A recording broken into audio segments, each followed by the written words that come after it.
live, and shortly we'll update on the actual page. I'm sure every time I say stuff like that, that's what ends up going on the beginning of the recording, so we're all set. Hello, everyone, and welcome to Adventure on So Many Levels. We're going to play some Dungeons and Dragons. Dungeons and Dragons! And we've got a full house tonight. Welcome back to our beloved Viv. Thanks. I was updating my spell list. I am Christiana Ellis, the Dungeon Masters, and our players tonight are the aforementioned Vivid Muse playing Amethyst, the human druid. Hi, guys. Jenny Meltzer playing Cadence of the Water, the Tabaxi Ranger. Meow. James Meltzer playing Ket of the Sands, the Tabaxi Bard. Shalom. Mark Kilfoyle playing Alaric Copperbeard, Dwarven Fighter. I've got a bad feeling about this, but at least there's beer. Starla Hutchton playing Nirakina Ethu, the Elven Cleric. Greetings and salutations. And with us by remote, via satellite from a car, Chooch Schubert playing Autarky, the Tiefling Paladin. Hello, hello. So, brief announcement up front. As I have been announcing in the various social media spaces, I am going to be going to South Korea for work this weekend, and I'll be there for a month. And I'm not 100% sure yet what that is going to mean. I'm going to turn down that music a little bit. As far as the schedule here, but it'll probably be difficult at least to keep on our normal schedule. So until I'm over there and have things worked out, we don't know yet what the schedule is going to be.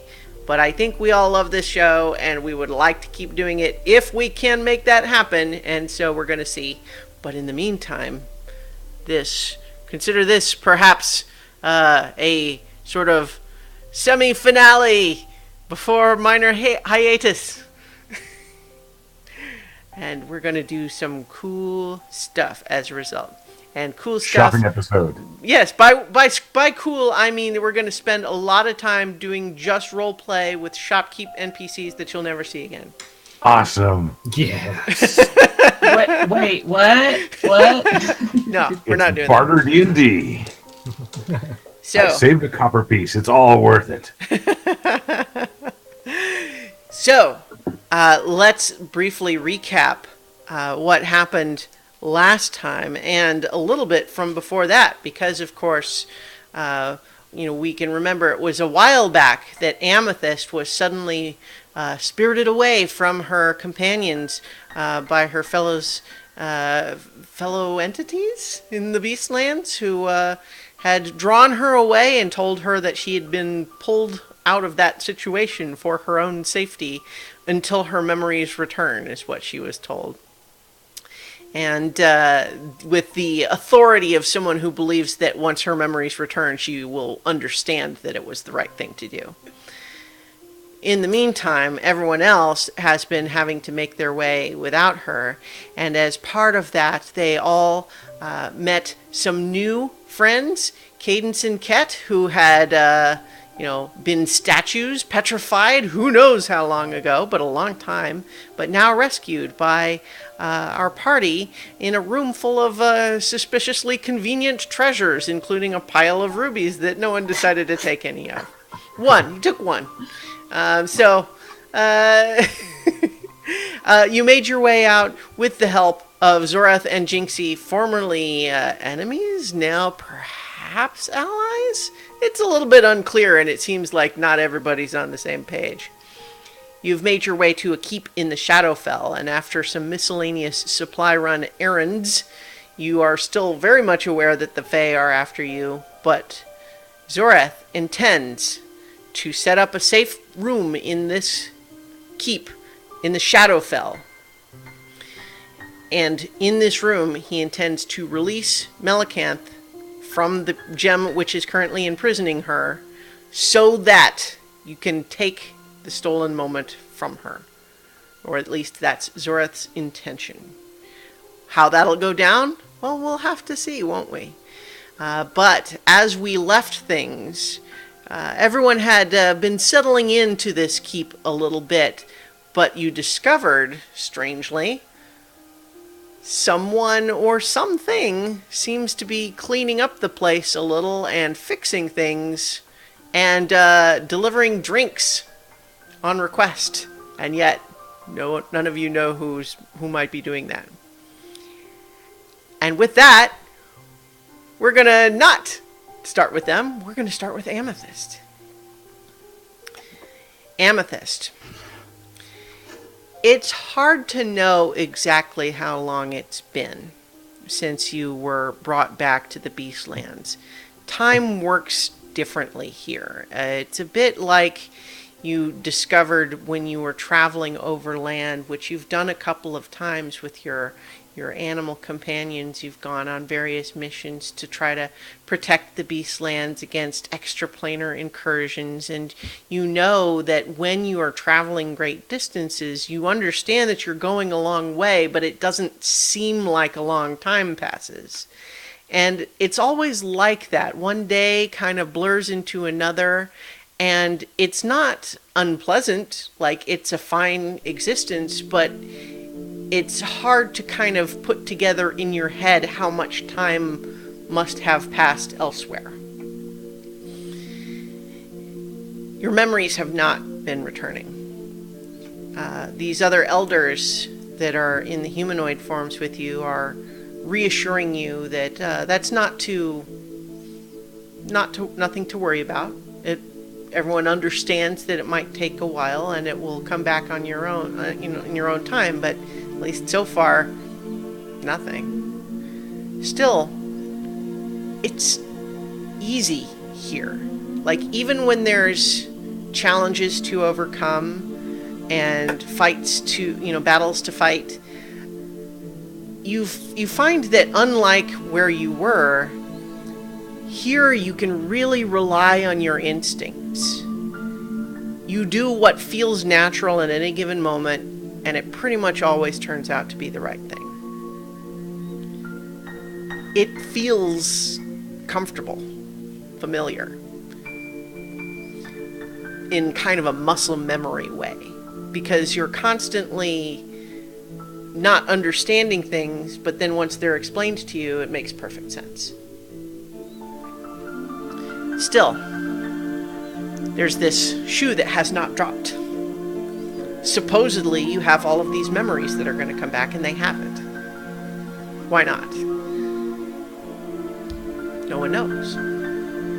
But you were thinking on this as you were taking a walk through the forest, and you find yourself drawn in a particular direction, and you're not really sure why, but you've become accustomed to following these impulses since you've been here. You're in touch with the nature around you, and it gives you the information that you need to do what needs to be done, what's right. And right now, those impulses are leading you to this particular grove. But something is strange as you enter this grove, because it's somehow simultaneously there and not there. You actually have a vague recollection that you've walked this way before, and this grove wasn't here. And in a way, it's not here now, and yet you're standing there looking at it. It's hard to really wrap your head around. But what you see in the middle of this grove is a tiny sapling with greenish bark. And you know, just intuitively, it's in distress and it needs your help. Well, I go to the tree. I go to the sapling. What do you do? It's only about 4 feet tall, and although it's not leaf. It doesn't have leaves. It's just the branches starting to grow, and the bark is not quite like any you recall seeing before. It's this sort of a vibrant green color, almost like you would expect to be a leaf, but this is all of the bark. So I want to. I think I've got speak with plants. Remind me, does speak with plants, is it literally like speak with animals, like they can talk back in words, or is it more like you intuit? That's what I'm looking for right now.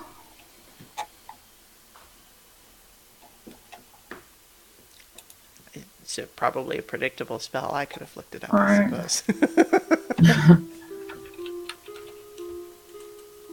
Speak with plants. I don't have it armed. I don't know if it's part of my armed. Well, let's see. I don't know if it's part of that one. It's not a ritual spell. So I think if you don't have it prepared, then I don't think you're getting like a straight conversation. But you do have your own sort of natural touch with nature, and so perhaps we could get you to make a nature check for me.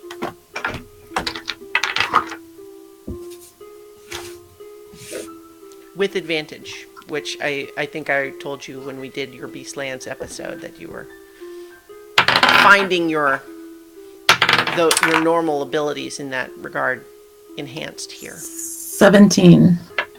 Yeah, so you definitely recognize that you've never seen this tree before, and yet it feels like a lot of things do here in the Beastlands. Like, even though you've never seen it before, you feel like you understand something about it. And you understand that it is what is causing this grove to be both here and not here, because the tree is both here and not here. You have the sense that the fact that you're able to stand there, to touch it, to see this tree, you have also become simultaneously here and not here. And as you touch it, there's a strange sort of size distortion. For a moment, it feels like it's not a tiny sapling. It's incomprehensibly huge. Miles in diameter. Branches that reach to the stars. And yet, here it is in front of you. 4 feet tall. Something weird about it. Certainly. So while you've been here in the Beastlands, you've been going on these missions with your animal companions, and they've all been very much like the one we did in the one shot, in the sense that for one reason or another, something is causing one plane to bleed into the other. And they've not all been the result of fissures, but some have. And you have been closing them. And in each circumstance, it has always felt like, well, that's obviously the right thing to do. But you have also started to recognize all of the missions they're sending you on are of that nature. Is to keep something else from outside the Beastlands from getting into the Beastlands. All the missions you've been sent on are of that type. Have you had questions about that to these elders that seem to be in charge? Certainly. Like, why are we only protecting the Beastlands instead of trying to find other things that could be going on and coming in and harming, and trying to find... I mean, I'm happy to help and protect and all that kind of stuff, but I also want to know my own answers. Well, the Beastlands are worthy of protecting, are they not? Absolutely, but there are other places that need protecting, and I have my friends that I'm still hoping to return to help in something that, as you know, I feel very responsible for. So, Well, this is your place, and the best way you can help us, them, anyone, is to be at your best. And by leaving the way that you did, you handicapped yourself. You cut yourself off from a critical piece of who you are. Without it, how would you expect to help them? well, but I've been helping them, and I don't feel like I'm really learning. Like, I feel like this amazing connection here. I don't know if that's going to work in other places, and I need things that will be powerful in other places as well. So whether that's my memories and knowledge about myself and things that I can do that I can't remember that I can do, responsibilities other than protecting the Beastlands, because one of the things that has been driving me is concern that I left children behind or people in need behind. And I'm finding more like a society in need of protection, which is fine, but I'm still waiting for these memories and these answers. Is it not the way of nature to take care of one's own and leave others to their own care? It absolutely is, but so far, you haven't shown me anyone else besides you, and you don't have any interest in what I want. So I'm having trouble deciding if I want to stay here, if this is all that I have to look forward to here. I can certainly do more good elsewhere. I understand your frustration. To be in this position without your memories must be very frustrating and confusing. But trust us, once your memories return, you will see that what we have done is for the best. So, Well, thinking on that, you're back there in this tree with this strange green sapling, and you touched it before and had that strange flash, that disorienting flash of size, and as an impulse, just like the impulse that led you here, like the impulses that have been guiding you since you returned to the Beastlands, you have an impulse to climb this tree. And obviously a 4-foot sapling can't be climbed, but the enormous tree could. I think I need to do that. So let's cut back to the Shadowfell. With everyone sitting around the breakfast table, you have just sort of discovered this these surprising drinks arriving, and everyone's kind of currently in this place. And I don't know that we need to role play every single hour of the day here, but certainly you guys have just had a discovery, so it stands to reason that you might want to talk about it. I'm going to take off my ring again, and hey, somebody order something. Ask her something. Something easy. Doesn't have I to would wait like a cup of warm milk, please. I'm going to watch where Ket is Okay. through the ring, see what happens. All right. You see Kat? I think you have to look away and then look back. We have to They're immerse shocked. ourselves in conversation about other things. Okay, I have an idea. I'm going to ask for a cup of warm milk, and then you all can come and see the mural that I painted overnight. You painted a mural? Well, I drew a mural with chalk on the wall, yes. I was just looking to spruce the place up a little bit. So come on, I would like a cup of warm milk, please, and we're going to go over here and look at something else for a while. And when I come back, I hope it's still warm. Thank you. I'm gonna take some beer with me. Come on, follow me.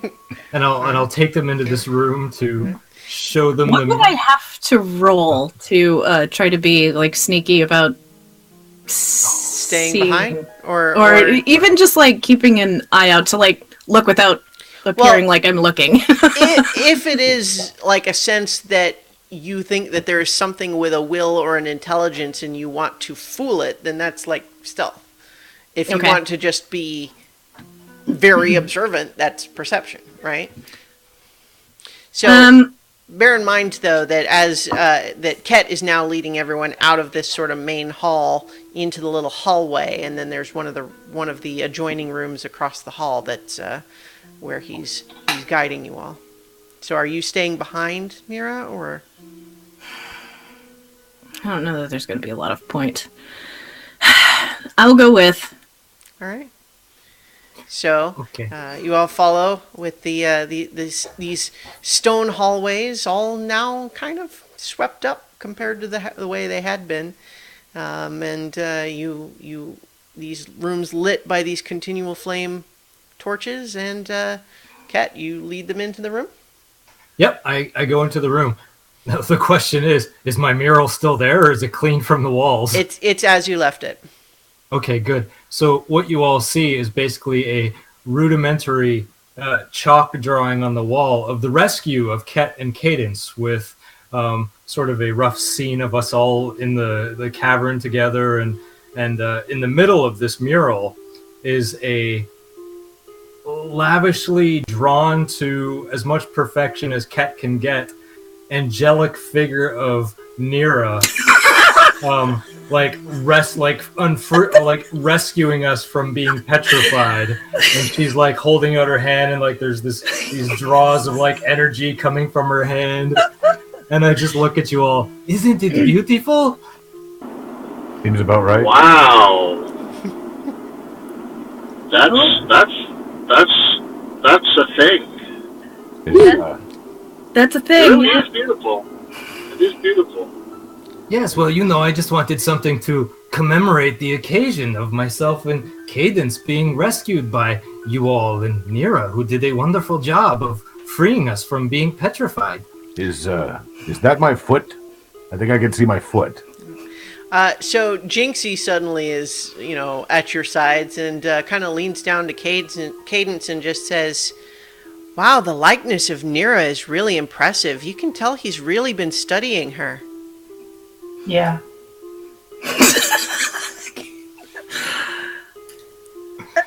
What do you think, Cadence? Do you like it? I think I captured your ears pretty good. Yeah, I think it's really great. I think you did a, really good job. Thank you. I'm gonna kind of go up to like beside Cadence and kind of whisper, "Is like, dude, what the heck?" I'll talk to you later. Well, anyway, suddenly Jinxie's right there saying, "Are we whispering?" Yes. Very quietly. I just beam with pride at the mural. That's great. You took a lot of time and a lot of effort. Shame it's on the wall in here, though. Like, no one's gonna see it after a while. Oh, I plan to come in here a lot. Oh, we're not staying. Not long, anyway. Well, for as long as we're here, I thought it would be nice to admire. Maybe we could put a little chair in here or something, and we could all, I don't know, play cards or something. Some of the anatomy seems a little larger than mine. It's like they're following my eye. Yes, well, I wanted to, capture the heroicness of Nira in this portrait, and to me, she looks great. But you, Archie, I think you look pretty good too. I think I got your horns pretty well. Everybody gets the horns wrong, and you're spot on. Yeah, Well, you got the sweep, the curve, just right. I have an eye for detail. But anyway, I just wanted to show you that, and maybe bring you some cheer. Shall we go see if my milk is ready yet? Yeah, I think we should do that quickly. Yeah. So I wonder if they brought wine. you return out there, and there's not warm milk. There's nope. Hey, is that coffee still there? Yep.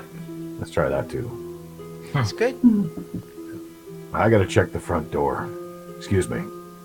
I gotta go down to see if the associated little noisemakers and things that I strung up the previous day are still there. Right. And so that front door is basically on the south wall of this very hall with the big table in it, and everything is still there.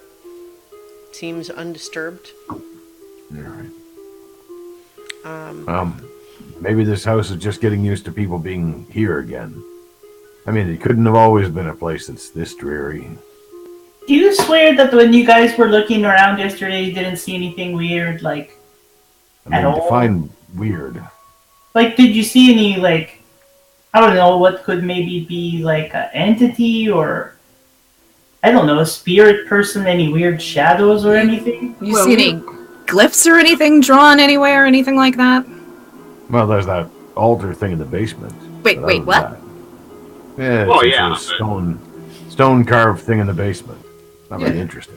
You didn't really tell us about that. Oh, maybe I was a little distracted by the fact that somebody locked me in the basement. You found an altar in the basement and didn't think to mention it? It didn't. Nira, you didn't even know there was a basement. Yeah, also there's a basement? Well, it wasn't glowing or anything. No, it's really just a trap door in one back room. Maybe we should take another look. Yeah, I mean, there's no stairs or anything, so you have to kind of just jump in. Yeah, that's okay. So you all, go back out into the hallway and into that storage room where you find the trapdoor still kind of, as it was the last time you saw it, dark inside. So, those of you with dark vision can look down the open trapdoor and see it is a small chamber with a floor about 10 feet below where you're standing. And there's no light in there except what's coming from where you guys are. Doesn't somebody have a rope that, will shape itself? Like, we used it with the stone giants. Yeah, that was, Doke had that. Doke had that. Dokara had that. I'm going to jump down into the hole. You do so, and it is a small chamber. The floor is rough, but more or less flat. The walls are irregular, not polished into stone or bricks or anything, but just rock. Perhaps even a natural cave. But the only object of any kind in the room is what would appear to be an obsidian-like material shaped into an altar. Can I use my primeval awareness to sense whether or not there are any aberrations, celestials, elementals, or fae, or fiends, or anything like that? What's the range? A mile. Okay. Aberration, fae. Undead. Well, I think that you sense a lot of what you believe is probably those strange invisible shades that were outside, and also some beings that you suspect might be what the Shadowkai feel like. No fae feeling or anything? The Shadowkai are somewhat like fae, but perhaps like the photo negative almost. Okay. Ilaric, when you were down there, did you sense any magic coming from the altar itself? Did you look? I mean, it's just a stone altar. There wasn't anything fancy. Wait, Alaric was the only one down there? Yes, I will jump down there and follow Cadence. So, theory. If Alaric was the only one down there, and Ket asked for something, and I think we were all like, hey, bring some wine, whatever, and nothing else showed up, but it showed up when Alaric made a request. Oh. Can we hear her from down there? Yeah, I think so. I mean, unless you close the trapdoor. I mean, it's only 10 feet down. I mean, what are you saying? Did you ask them to fix the table? Like, did you walk by and kick it and say this busted table is making me thirsty or something? I don't remember doing that. Did you see anything else unusual while you were down there? I mean, it's dark. There's all kinds of... You don't see any color if you see in the dark. You should know that. So it gets a little bit weird and squirrely. Chooch, were you trying to say something? Oh, I was just going to say, so Alaric's the butler now. We just give him our orders, right? I'm not your butler. Hey, Laura, could you ask for some wine? That'd be great. Fine. I'd like a bottle of wine. Not that cheap stuff either. There. You happy now? Can we... I'm gonna explore the stone altar to look for some sort of magical energy or So you can make an Arcana check okay. if you're looking for magic specifically. That is a 17. The sense that you get from this is that it hasn't been used in a long time, but that when it was used to drain magic out of things. Oh. I'll relay that information to the rest of the group. Are there any, like, magical symbols or glyphs or anything recognizable that you can see on it or around it? Not with the naked eye. Have you brought any light down there? Because if you're just still relying on dark vision, you can really still only kind of see black and white.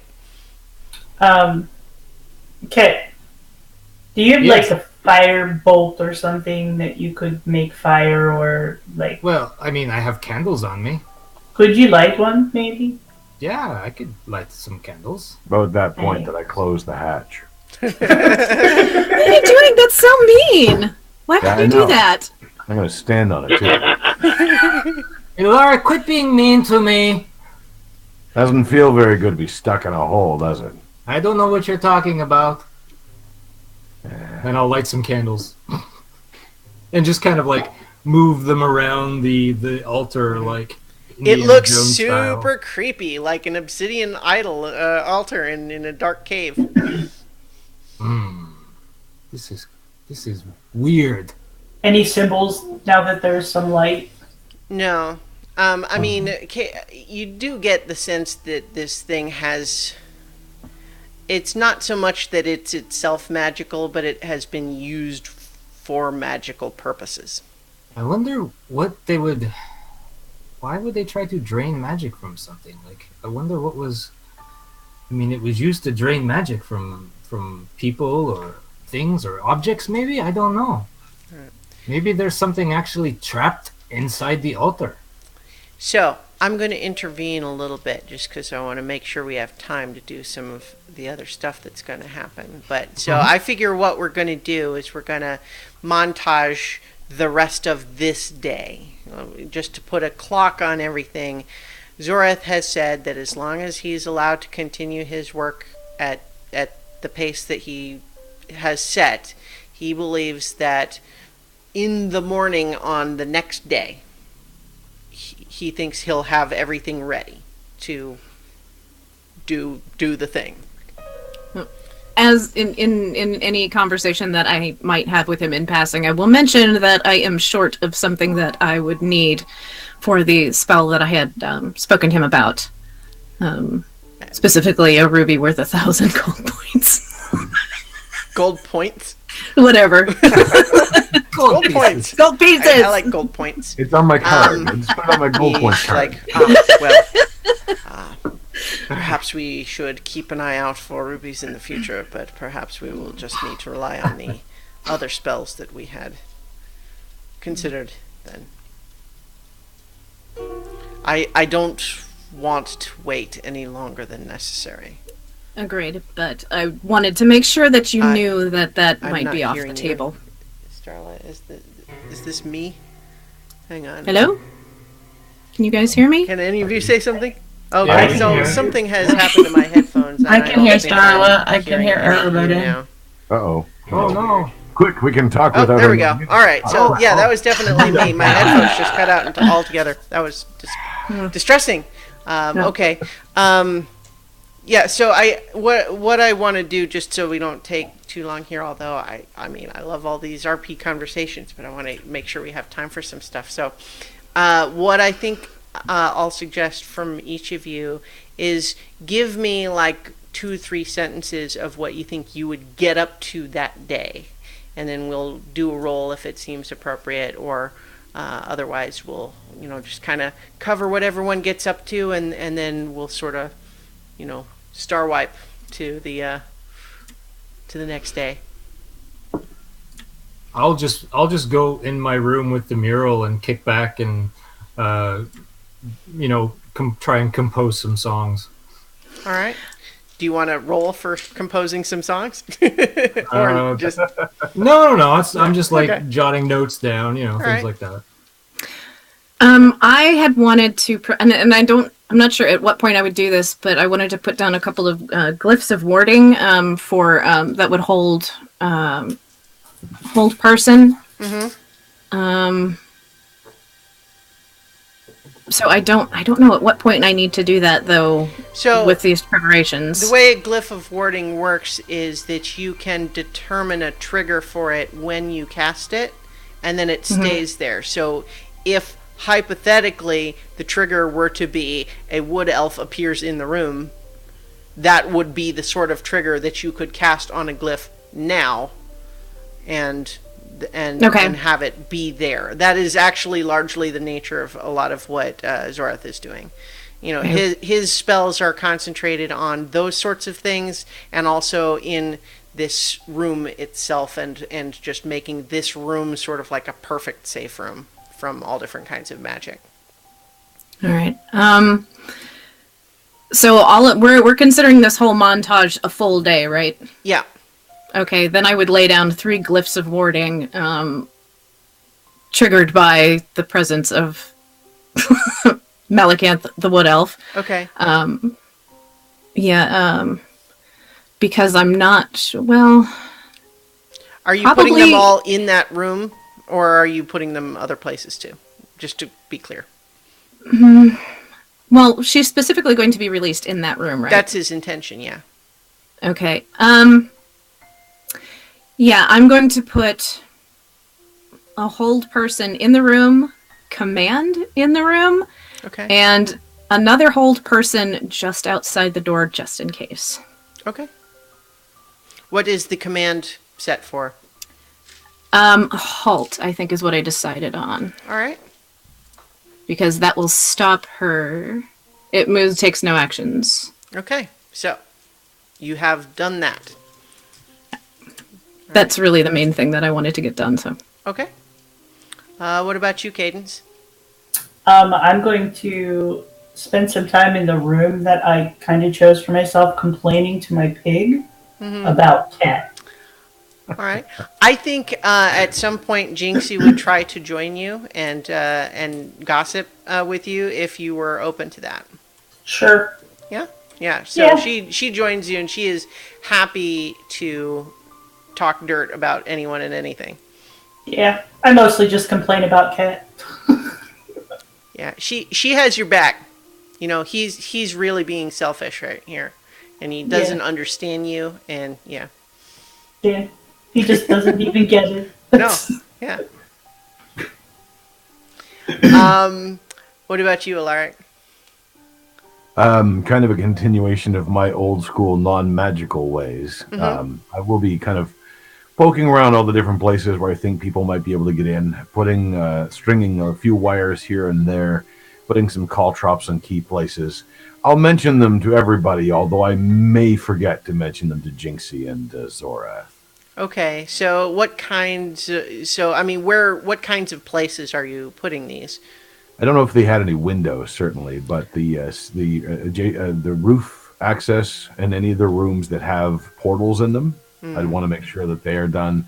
I'm also using the sealing wax, and I'm putting a small amount on the doors, so that if the door is opened, I will know it has been opened. Okay, so how about this? When and if we get into combat encounter, if you feel like there's a trap in any given particular place that it makes sense, we can roll to see if the trap that you placed there works as you intended, and we'll just play that by ear. And just to test a theory, I'll also crack open some of those walnuts, and I will leave the walnut shells in a few places as well. All right. As a mess, and also as another caltrop. Okay. I think as you are placing one of the traps later in the day, you set it and you've got it just right. Kind of go to take a step back to, just to admire your work, and ding, ding, ding, ding, and you look, and you've just knocked over a fancy bottle of wine that was on the floor by your foot. I put it into a sack and say nothing. God damn it. All right, Archie, how about you? Sorry, I gonna spend I think most of the day. I have metalworking skills and metalsmith tools, Mm-hmm. and I want to try to take my old breastplate and fashion it into pig armor. That's excellent. I love that. Okay, make a roll for me if you are able. Otherwise, I'll do a roll for you if you don't have the ability to do dice yet. It better double as a frying pan. Okay. So what I'm having you roll is your dexterity plus proficiency with your metalworking tools. Cool. Okay. So your dexterity then is +1, and then proficiency +4. So this is a +5 roll. Oh, that's crooked. Here, my sheet says it's +5 for dexterity. Oh no, I'm sorry. I'm looking That's at saving throws. Okay, so it rolled an 8 plus 5 is 13. So I think that you're not convinced that it would be as effective as normally desired in terms of actual armor, but you were able to make it wearable for Robert the Pig, and it looks pretty cute. And it would certainly have some effective as armor, but it's not like Robert the Pig is wearing plate armor. Certainly. Perhaps let's say he has an AC of 15 rather than 18. How about that?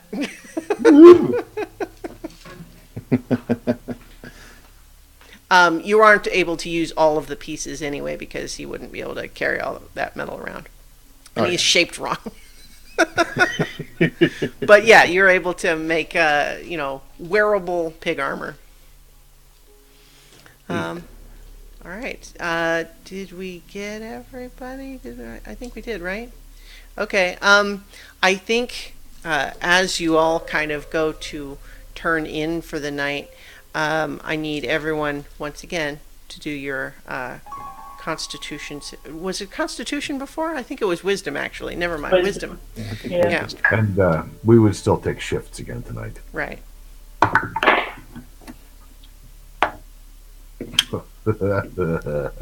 21. 18. 3. 14. Also 14. You're gonna fail. Fail big. All right. Who got the 3? I'm sorry. Was it? Well, all right. Okay. Roll a d6 for me. 6. Okay. So your I don't have time to keep it all secret right now. So Ket, you are unchanged from yesterday. Alaric, this place is really starting to get to you. Right now, you have disadvantage on ability checks and saving throws that use intelligence, wisdom, or charisma. And you gain the following flaw: I can't tell what's real anymore. I think I was already headed that way anyway. All right. So that kind of deals with everyone else. But Archie, here's the thing. Yeah. You sleep through the night and you wake up with everybody, and it's in the morning, and you're planning to do the whole thing, and you all of you go up to the room, and Zorath does his thing. He releases Melicanth out. It's hard at first, but you guys are all able to persuade her to hand over the artifact without, without hurting her or anything. And you're basically able to, you actually step in as the voice of reason. You're able to persuade her that no matter what she wanted her plan to be, this is really the right path. Everyone's on the same page here. You just got to put the stolen moment back. It's just as simple as that. And then you all actually prepare that ritual right there on the spot. You're going to go do it. And you're still thinking, you know what? I think we can do it. Once this demon shows up, we're still going to fight him. We're just not messing with the ritual, right? We're just going to let that go in. And so you find yourself suddenly back in that cave where you had viewed it from this portal, with all of the dark elves surrounding it, with your companions by your side, and you look at that enormous portal that has just opened, and you hear that voice in your head say, "Very good, my son." And then you kill all your friends and join your father. And then you wake up. And you have not rested. You have gained a level of exhaustion. You have not gained any benefit from that long rest. I'm still down 1 hit point. But you are also ability checks with disadvantage from one level of exhaustion. All right, so it's the big day. You having breakfast again? There really is some bacon this morning. Where's that stupid pig? Don't you touch my pig. Your pig? Yes. It wasn't your pig. We bought it for the group. Well, I talked to him, and he decided that we are good friends, and he does not want to be eaten. That's crazy. I know, but it is what it is. Like that, if we starve and that pig survives, then you'll rue that day. Well, I mean, if we were really starving, I think that we would eat the pig, and then you would probably get eaten next because you're small. And we would just go down the line, you know. Ooh, Don't worry, we're not going to starve. Oh. I mean, where's Robert? Where's Robert? I made this. You are kind I got of something fatty. for the pig. You made armor for the pig? Oh my goodness! You said something about you liked the trash can, or you didn't. Archie, that is so thoughtful of you. You're so thoughtful. Are you hey, kidding? he's part of the team now, right? Did you see him run? The only useful thing that pig can do is feed somebody. You don't know that. He's never been in a fight. Like, what if he's really good with magic? You don't know. I've eaten a lot of bacon. Nira, while they're having this conversation, I'd imagine you at some point go up to kind of check on Zoreth, and you hadn't really noticed before, but now that he's ready, he seems to have energy, but you can kind of see that there's been... You're not sure he's slept. Not really. Like, there's been times where he went into his room and theoretically that's what he was doing, but he looks a little bit wild-eyed, meaning something's still keeping him from, like, going to sleep, but he looks like he has not really rested. But Are you all... Yeah. Are you all right? I'm going to be much better once we have the artifact recovered. Time is of the essence.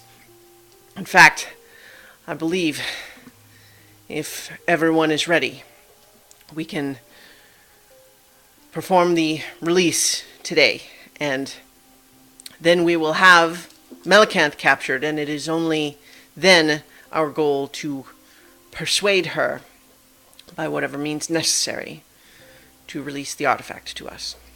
What's that supposed to mean? It means exactly what I said. By any means necessary. Come on to your tricks. Don't you pull anything. Alaric, are you all right? You seem grumpier than normal today. We're still here. And I don't know what this one has planned, but I don't trust it. I He's going to mean, try to kill Melicant, and I don't know exactly what he hopes to gain by all that. I don't care for Melicant. However, the artifact is the priority. Trust me, if you are willing to just go talk to her and ask nicely and say pretty please, and if you think that that will work, I will be satisfied if the result is the artifact. And if that But doesn't I work, don't think that it will work. And that's why, by whatever turning means someone necessary. inside. I don't like this. Alaric, nobody likes this situation. Did you not sleep well? I mean, granted, I know where we are, but you did sleep, right? Really know where he's led us. Technically. This place is awful. There are things. I didn't agree to any means necessary. You know, we're having a discussion. Well, See? what did you think we were here to do? This was the plan. We need the artifact. If you believe that she can be reasoned with, then by all means we shall do so. But we need the artifact. And her stubbornness cannot be allowed to imperil the universe. So you say. Yes, I do. I do believe that. Zora, I have a question. What do you think is going to happen if we restore this stolen moment? I believe that the universe will be restored to what it was supposed to be before the intervention of this Fey magic. I don't know what that will be, but it will be what was supposed to happen. Even if that means you are dead? Perhaps it will. Well, I certainly hope not. I do not wish that either. But the goal is to restore the universe to the way that it used to be, the way it's supposed to be, instead of fractured, out of balance. Yeah. Shh. Wait. Everybody be quiet for a second. You hear that? Where's Jinxie? Where is that little rat?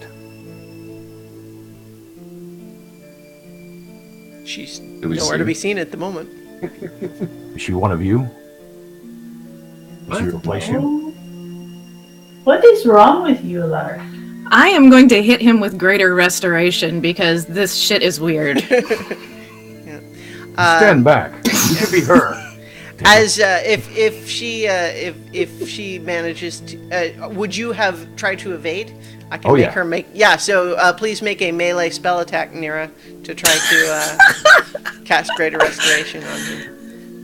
Doesn't he have disadvantage for saving throws and stuff? Oh, this is not a saving throw. This is you're making a spell attack against his what AC.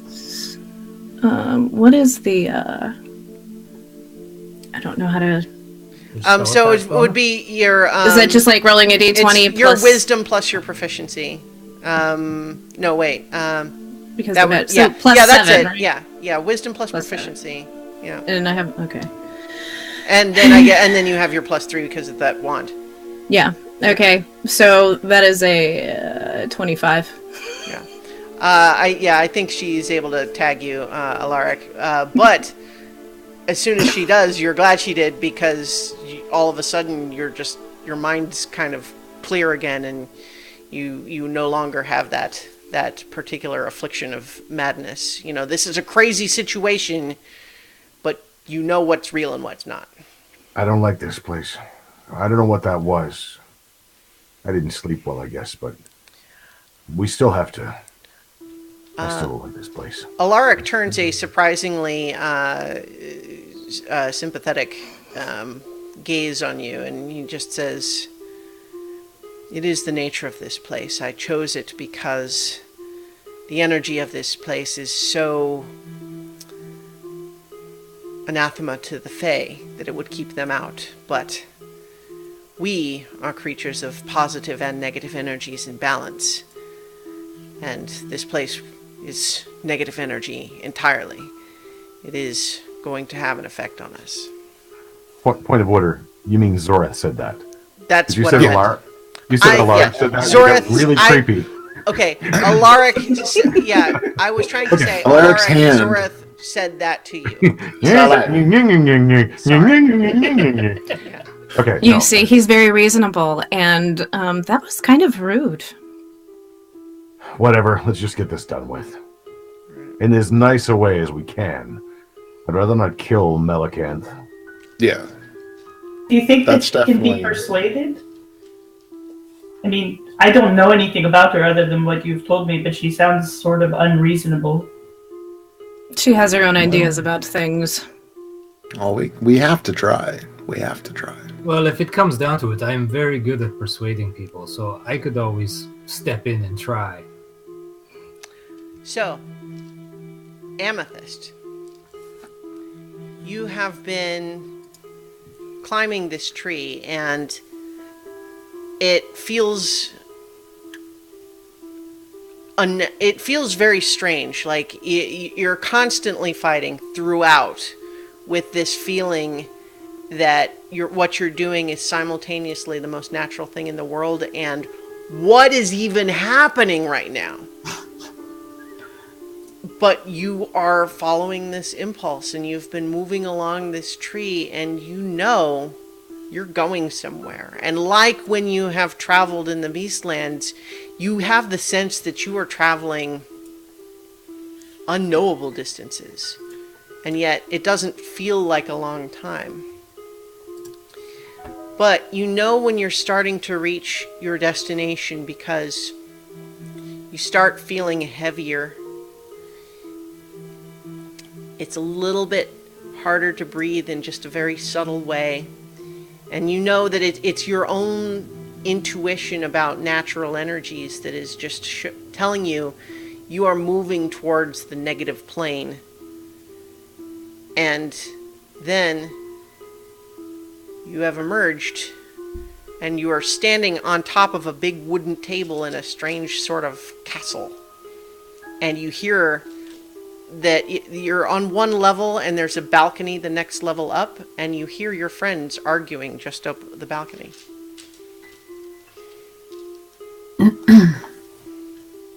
So I look around.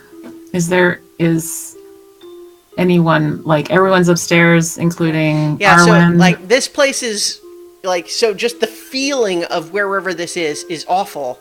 But you hear your friends, Archie, Nira, Alaric, you hear them arguing with other voices. Like you're standing on a table, so it's like 15 feet up and 20 feet away, you hear people arguing. Okay. So I'm going to look around and try to find my way up there to them without announcing that I'm there, because I don't know who they're with. Okay. Make a perception check.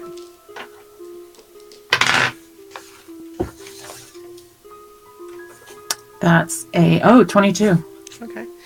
So you see that obviously if you chose, you could wild shape into a bird or something and just fly straight there.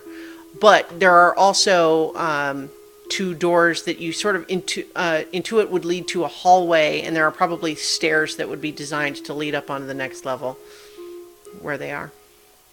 I'm gonna. Sorry. No, that's what. So are you going to try to stealth your way? Yeah, I'm gonna try and go up the stairs. Go ahead and make a stealth check. Oh, that's a 13. All right. Stumble. Nira and Cadence, what's your passive perception? I guess for you too, Kat. I don't know your numbers. Whoever has passive perception greater than 13. Mine is 16. Mine is 13. Okay, well, several people do. Then I think several of you hear footsteps out in the hall. Did you hear that? I draw my rapier. You rush to look down over the balcony, and you just glimpse that something has moved into the hallway on the lower level and might be heading for the stairs.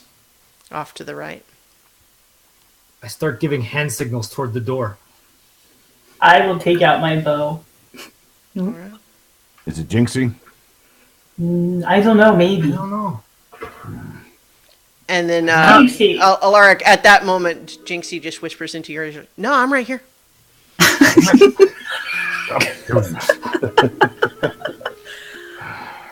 Alaric, it's Amethyst. Who's with you? Amethyst? Amethyst. Yeah, Is it really you? I think so.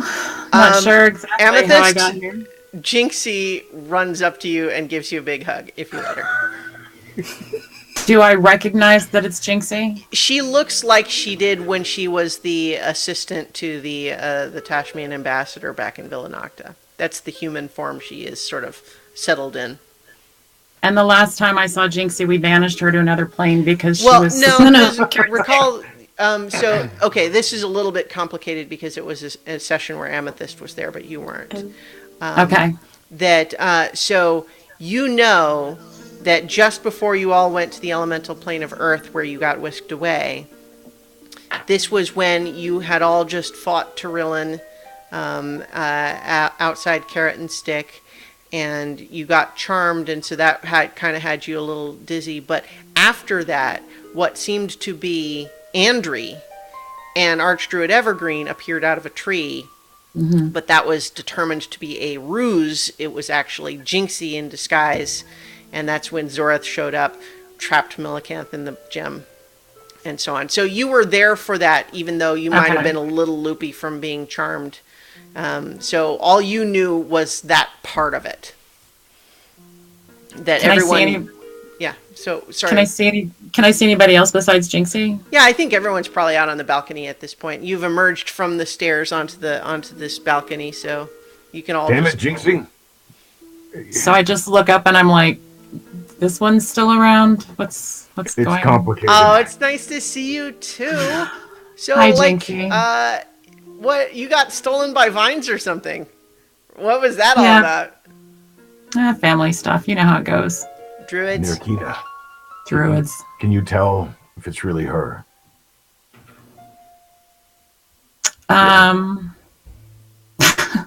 So I turn around because, hey, I'm a natural girl. I'm not shy. I turn around and I drop my pants and I show the shard in my upper left thigh. I'm a druid. I ain't shy. So, Amethyst, I think with them, you now see... So you've seen Jinxie and Archie and Nira, but then sort of following a little bit behind, you also see two Tabaxi. One, Snow White with sort of black leopard spots, wielding a bow, and another sort of a dashing Tabaxi. I have this little photo of you that's black. I can't remember if that was your actual color, Ket. Yeah, it was kind of gray and black. Yeah. Right. And then, of course, you also see Zoreth, who is looking at you with a puzzled expression from one of these large rooms on this level. Well, I can't think of anybody else who would try to prove their identity with their ass, so I guess it's you. Welcome back. Are you back? I'm not sure how I'm back. I'm not sure how long I'm back for, but I seem to be back. What the hell's... Why are you still with him? What have you guys resolved? What's going on? So I'm going to kind of step sort of in front of him, sort of shielding him. Zoreth definitely lets you do that. He immediately kind of goes like, I'm going to let you guys handle that. And he actually goes back into the other room. So just walking around free, just doing what he do. I don't like it either. It's complicated. He makes some compelling arguments. Yeah. So I'm gonna walk over to Cadence and Kat, and I'm just gonna, oh my God, you're so beautiful. I'm so excited to see other non-human crazy people. How are you guys? What are your names? Hello, I'm Cadence, and I like start to put my bow away, and I elbow Ket. Like, this is Ket. Hello, yes, my name is Ket. You are kind of beautiful yourself. It's nice to meet you. Oh, thanks. At this point, Amethyst, I think you see one of the room, the sort of bedroom type doors pushes open on this level, and Arwen hops out to you to meet you, and she is soon after pursued by a pig, apparently wearing plate armor. I love you guys so much more now. What is going on? Yay! So Arwen of course comes I'm up just- and carefully does not poke you with her horn as she goes in for a nuzzle. and I just pick her up and I love on her. And I give Robert little scritches and I look at Archie and I'm like, nice, your handiwork. Yeah, I haven't been able to ask her if she'd like some armor as well, you know. Just don't encourage the pig. The pig is our friend.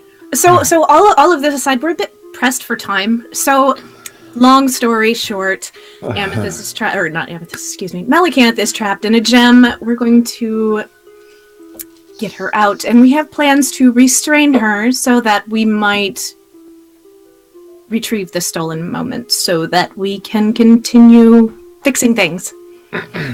Fixing They're trying to things. figure out what's. Zorath has made another argument, and one that's somewhat compelling. It Well, makes a a lot lot of of- sense. Things add up to the same thing, which is this is unnatural. What happened is unnatural. And returning everything to the natural order of things is where we have to start to put things right. That's I his agree with that. That's my take. And the only way to do that is to restore the stolen moment. And then, you know, we fight. I mean, we do what we need to do, but I think we have to start there, and we have to convince Melicanth. By any means necessary. This is Cool. not a plan she would agree with. So I look at Cadence and Ket and, you know, I'm like, I don't know how long I've been gone. I don't know what you guys have been through so far, but are you aware of what this might mean for you if you help us do this? Personally, what this might mean for you?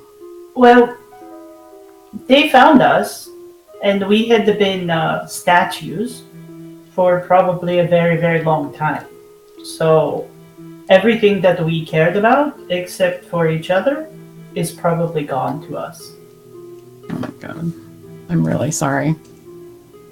Thank you. Yeah, so I don't know what this is going to mean for any of us, really. I mean, we could all be dead after this, or me and.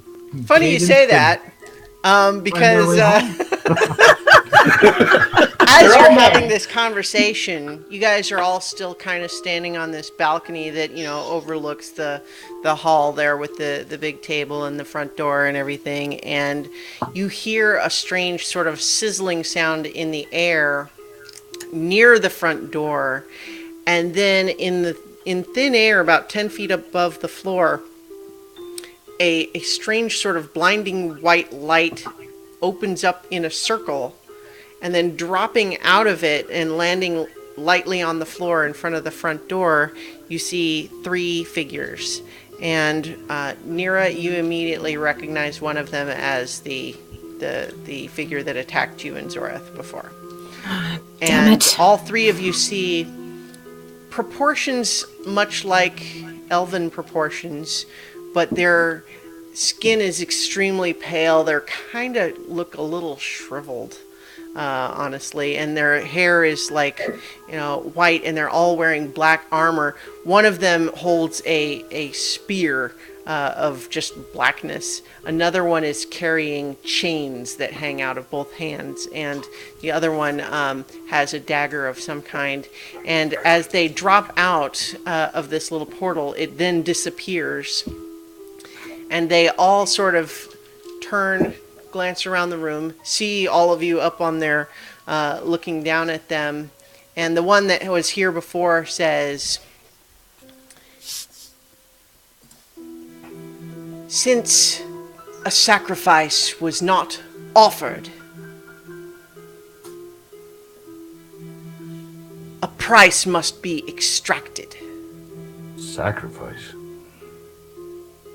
Yarikina, you didn't say anything about a sacrifice. Yeah, they were out for blood. Oh, great. It would seem that there is some confusion. Perhaps you would all appreciate another opportunity to offer the sacrifice willingly? I look over at the pig. Same. I hold Arwen a little tighter. I don't know what's going on, but I just kind of tuck her in my robe. For what? Yeah. What is the sacrifice for? The Mistress of the Dark. Oh, Neighborhood welcoming committee.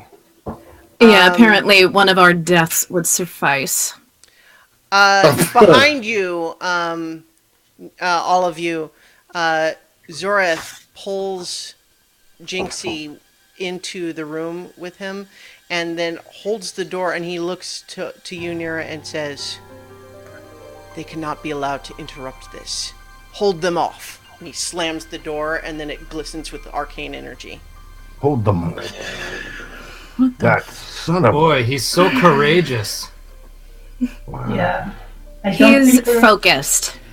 I don't think we're going to get to persuade Melicamp now. Self-obsessed son of a self-important. Yeah. Look, And so these three kill figures these down sons. there say, "We have been sent to prepare the way because the Mistress of the Dark is coming." Oh. And we're rolling Well, you know, initiative. his place at his bill. real nice place. Real nice place you brought us here to, guys. Natural 20. Nice. Well, so what's that? What does that end up? 22. 22. 22. All right. Archie has 16. 16. Natural 1. What does that end up with, Alaric? 6. 6. All right. I got a 19. 19 for Cat. Cadence. 6. All right. And Amethyst. 15. 15. All right. Let me sort you guys in order here. Nira is going to be first.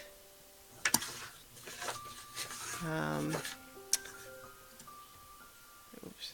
Sorry, this is going to take me just a second to get I everyone. can't in imagine order. why. Chaos, confusion. Nothing Bacon. going Yeah, on. well, there's a lot. Yeah, there's a lot of Bacon! parties in this situation because there's all of you and the three of them, and then Jinxie and Well, Jinxie and Zorath are gone. yeah. Well, they're Funny. they're still doing stuff in the Oh, initiative right. order though. Oh, sure they are. All right. And on that note, let's shift us to some good battle music now. Where is that? Where's my battle music? Read, read, read. Alright. Read, read, read. Oh, there's a whole bunch of new ones that I haven't downloaded. What's huh? The Halloween episode, so I'll pull out my hockey mask now and use my dagger carefully. My red right here. Hang on, this is weird. Why is my sorry, my little setup here where I usually select where the music would be has changed, and I didn't. Please wait, we're updating your system. Dun, Right. dun, dun. See- Ah, yeah. So, well, all right. So this is going to be something different then. And now, something completely different. Okay. All right. This is pretty good. All right. So, Nira, you are first with the initiative. And let me go ahead and bring us to the map. Now, this is the level 2 map because you guys are on the balcony, right? And so I've placed them where they are, but they are on the level below at the moment. And so I have that map as well if you guys go down there or whatever. So it's going to be a little bit... we might go back and forth a little bit. We'll see how that goes. But That's where we're at right now. So you see them. Basically, they're readying. They don't look like they look like they're done talking. All right. Well, the first thing that I'm going to do is cast Beacon of Hope. Okay. What does that do? So people in my party, the good guys, you guys all have advantage on wisdom saving throws and death saving throws. And anytime you are healed, you regain the maximum number of hit points possible. Ooh. Oh, wow. So you are now Beautiful. buffed. All right. Is that concentration? Clicked off of it. Of course I did. I believe it is. I think it is. Seems like it's I something that- don't think so. This is one action. It's good for 1 minute. Okay. Not concentration. All right. Great. And as usual, anybody within 10 feet of Archie gets a +4 to saving throws, and anybody within 30 feet, no wait, 10 feet, within 10 feet cannot be frightened. All right. So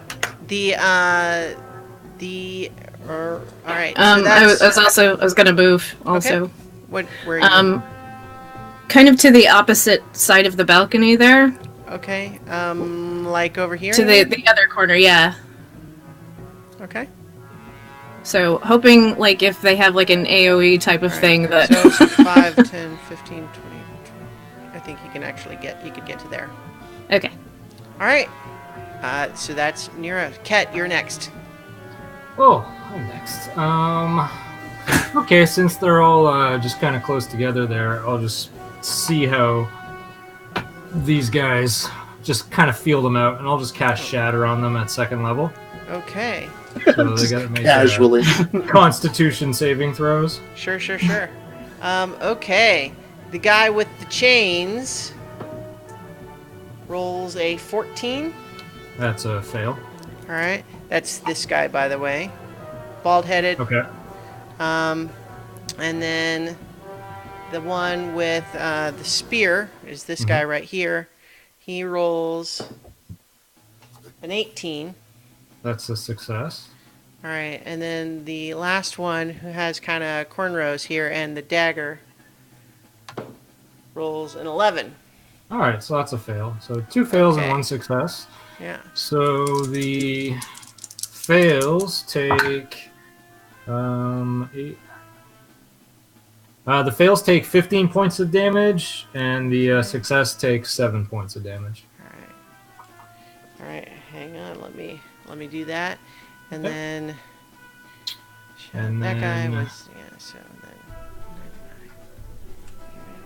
yeah, so this shatter rings out a shockwave, and they were all kind of standing around this big table, and the table is once again broken as a result of the shockwave from your shatter spell. Oh, that's okay. The butler will fix it, and then I'll. Then as my bonus action, I will inspire Cadence, Okay. and I will just sing the Cadence. Shoot those funky arrows, Cadence. Shoot those funky arrows right. Shoot those funky arrows, Cadence. Lay down that damage and shoot those funky arrows till they die. Nice. Combat advantage. All right. You moving, or are you gonna stay right No, I'm gonna stay right there. there? All right, Archie, you're next. I will. First, I want to look at Amethyst and just say, "Welcome back." Pull out my bow All right. and shoot at the dagger one. This is the dagger one. Dagger spear chains. Yeah, The dagger one. dagger one. 26. A 26 hits. Yeah. And 1d8. 6 points damage. Okay. And a second attack is a natural 20. Nice. Ooh. Does 17 points of damage. Nice. All right. Yeah, you sink a couple of arrows into that one. One into the shoulder, and she's kind of snarling. But then the next one is just like right in the kind of high on the chest, and she's not happy with that at all. All right, are you moving? I'm going to hold here for now and see what they do. I think probably you nudged maybe Robert out of the way, Sure. so you're up at the balcony like that. Tell me if not. That's good. And so, although there is a railing, the railing is sort of open in the middle, like so it's not it's not half It's cover. not any kind of cover. No. Very minor cover, if anything. All right, that would be Amethyst next. So I'm going to cast Bark Skin on Arwen Okay. and increase her AC to, I think that raises it to 16. Mm-hmm. And then I'm going to take off my cloak and I'm going to wrap her up in it. Okay. And I'm going to take her over by the stairwell where she'll be safe. Okay. And So there are from here. There are stairs here that go up, mhm. and then the stairs here and here go down. So are And you taking everybody's her to down. Everybody's yeah, so down. The right? enemies are down. Yeah, so I'm going to take her to the ones that go up and just put her in a safe little. Like put her like around the corner here, like that. Mhm. And then I give her some sweet grass and tender baby carrots from my pocket. And just tell her to stay there and stay safe. Tender baby carrots and sweetgrass are a free action. Awesome.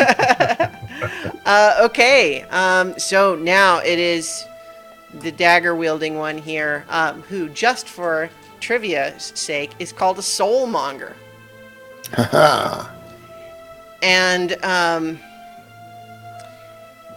she holds the dagger up and seems to concentrate and focus for a moment, and then unleashes this wave of energy. And let's see, 60-foot cube. Bacon about to be cooked. Yeah, it's basically everybody. Yeah, it's everybody, and we need Constitution saving throws. So let me deal with the PCs first, and then we'll resolve the NPCs.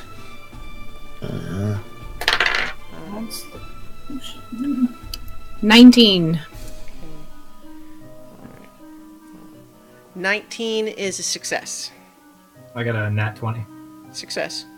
16. 16 is just a success. 11. 11 is a failure. And so is a 13, I suspect. Yes. Does Robert have to make one too, right? Yes. So the those of you who succeeded are going to take half of this, but those of you who failed are taking 40 psychic damage and suffer a level of exhaustion. Damn. So Archie, that's 2 levels of two. exhaustion for you now. I'm trying to remember what the second one does. Archie's bonus is only within 10 feet, right? Yeah. So only the pig. Correct. Yeah. So the pig Yep. will get to the bonus to the saving throw. But I think half of 40 is still low. So the so Archie, you have 2 levels of exhaustion, which means disadvantage on ability checks, and currently your speed is halved. Okay. So all of you, just this wave washes over you, and just suddenly it's just weariness permeates you, and you're just suddenly exhausted. Robert. So the ones that succeeded on their saving throws take 20 points of damage. Correct, and do not Okay. suffer the exhaustion. Okay. I rolled a 14, Christiana. What was Okay, that's a failure. that? Okay. So that's 40 psychic damage, and you are currently exhausted, which means ability checks are at disadvantage. And so, I can do my hellish rebuke. I think that Robert is probably dead. yeah, because he well, only so- rolled like an 8.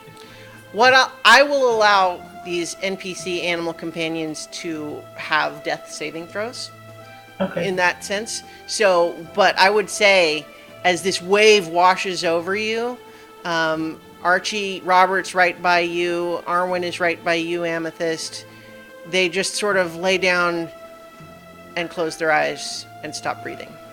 They also have advantage on death saving throws. Speaking of hope. Yeah, so all of you take that damage, and let me actually do the roll for, because that definitely. You know what? You guys don't know what's happening in the room with Zoroth and Jinxie. Yeah. The door's closed. So I'd like to invoke the Hellish Rebuke reaction. Is that only with a melee attack, though? I think. That says when you take damage. A creature within 60 feet. Oh, okay, then yeah. That seems weird. I guess maybe I'm thinking of Nero's Wrath of the Storm. Okay, so the Hellish Rebuke. Fire damage. Did they make a saving throw? Nope. Wait, do they? Yes. I think sorry. they do. Dexterity saving throw. Dexterity saving throw. That's a 19. They make it. Do they still take half? Yes. All right. What was the half? Oh.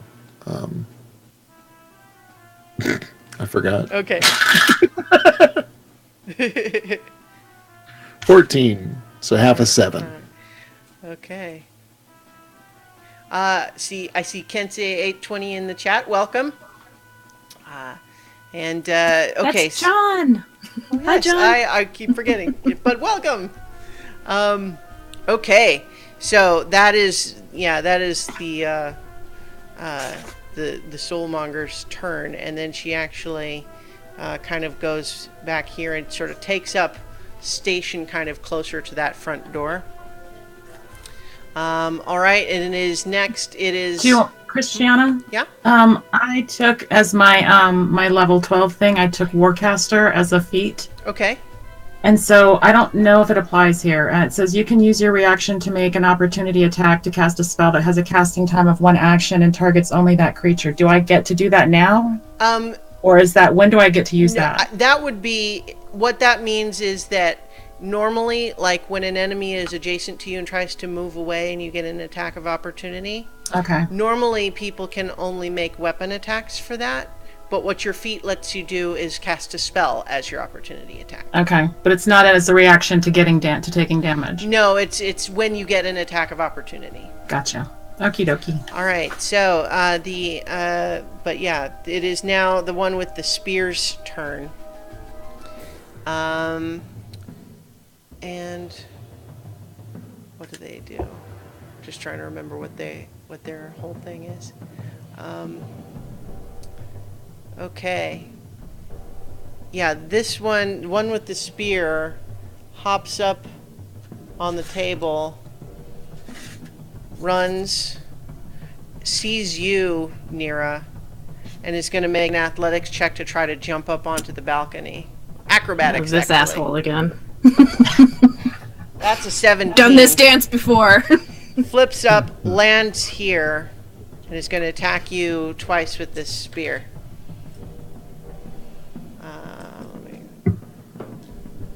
That's a 15 with the first one. Nope. And an 18. Nope. 18 doesn't. No, you're 19. Your new AC. Yeah. Nope. Hang on, just a second. I have to.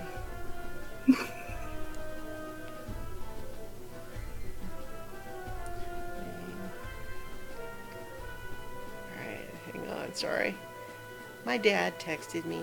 I have to tell him not right now. Okay, so so basically, this Shatterkai just jumps up, flips in the air, lands, and goes at you with the spear twice, but you're able to evade it and bat it away with the shield. Those attacks.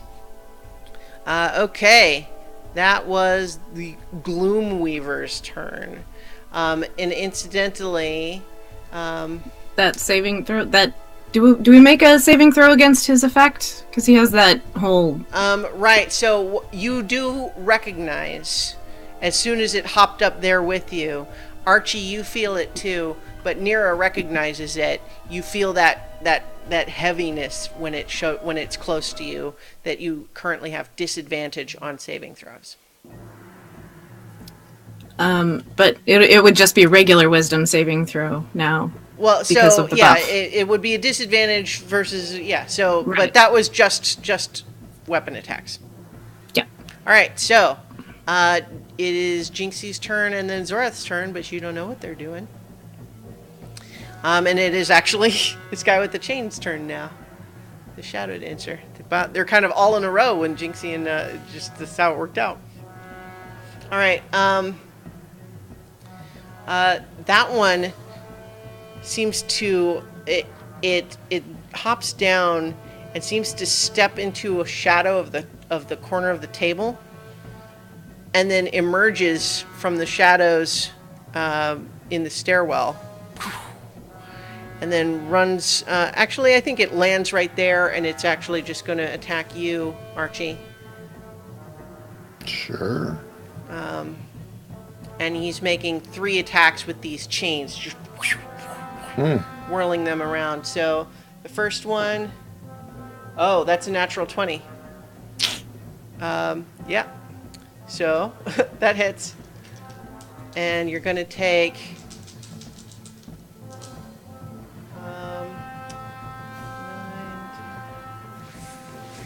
17 piercing damage, and I need you to make a dexterity saving throw at disadvantage. Okay. 6. All right, yeah, that's a failure, and you find yourself, this chain wraps around you, and you feel it suddenly just like sapping, it's like sucking your life force out of you. And you're going to take some additional necrotic damage. Ooh, that's a high roll. 24 necrotic damage. Wow. And that was the first attack. Phew. So, and then it's actually doing 2 more. Actually, while it has Archie grappled, wrapped up in that one, you're not actually grappled mechanically, but it just it sucked your energy out of you, and then dropped away. And then the other one is whipping out at you, Alaric. It has a 10-foot reach with these chains. That first one is just a 9 to hit, though. That's a miss. One more. It's another natural 20. Probably good to hit. Yeah. Thank you. Okay. That's 20 piercing damage, and I need a dexterity saving throw. Yours is not at disadvantage because you're far enough away from the Gloomweaver. 10. 10. That's still a failure, though. So, you also are going to take the necrotic damage. So that's going to be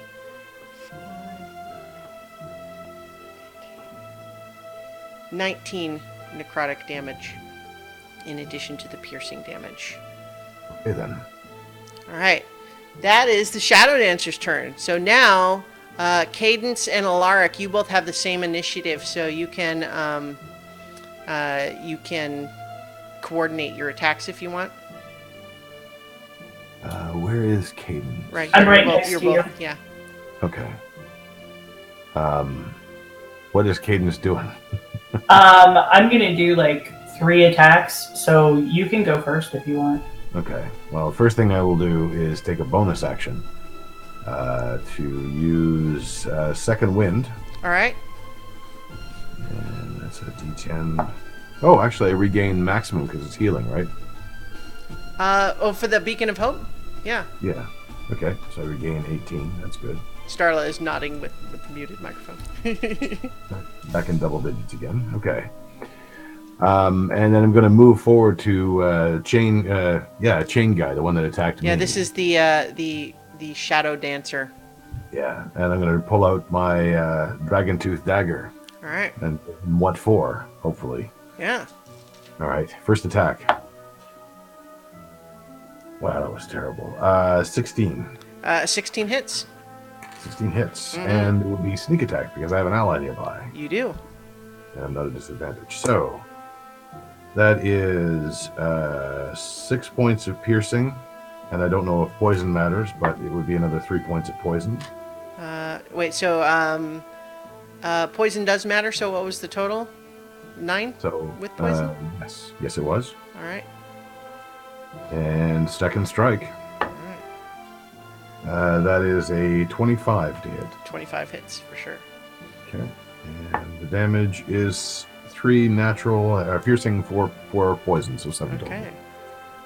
Yeah, you get in a couple of good blows on that one, and it's that plus the shatter from before. It's hurt some. It's bleeding.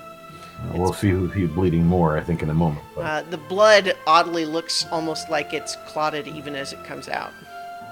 Yeah. All right. Cadence, how about you? Bonus action, I'm going to cast Hunter's Mark on the Gloomweaver chain guy. Okay. I'm going to... So, Gloomweaver, right here. Shadow Dancer is the chain guy. Oh, the Shadow Dancer chain guy, yeah. So I'm going to cast Hunter's Mark on him and take my first bow shot at him. Okay. And that is a 29. 29, yeah. That'll hit. So... that is...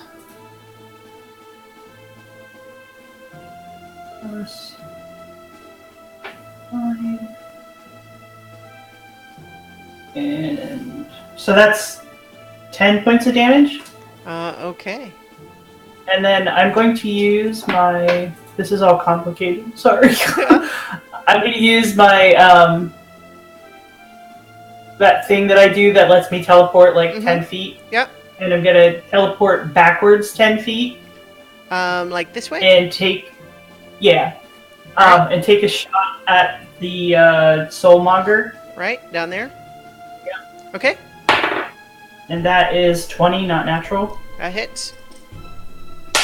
And that is 5 points. Alright. And then because I used that and I shot at 2 creatures, I get a third bow shot. So I'm going to shoot at the Gloomweaver. Okay. The one right there. So I think probably... Are you teleporting again? I think maybe move right there to get line of sight. I don't have to, as long as I hit two people. I don't have to teleport again. Okay, well, I was just shifting you just because I think to get line of sight. So I can get him. Yeah, yep. Okay, yeah. So that was 14. A 14 misses that one. Okay. Oh no, I'm wrong. That no, yes, I was right. Sorry. Okay. It appears to have mage armor cast on itself, and so that's why you missed. And that is my turn. Okay, that was Cadence and Alaric.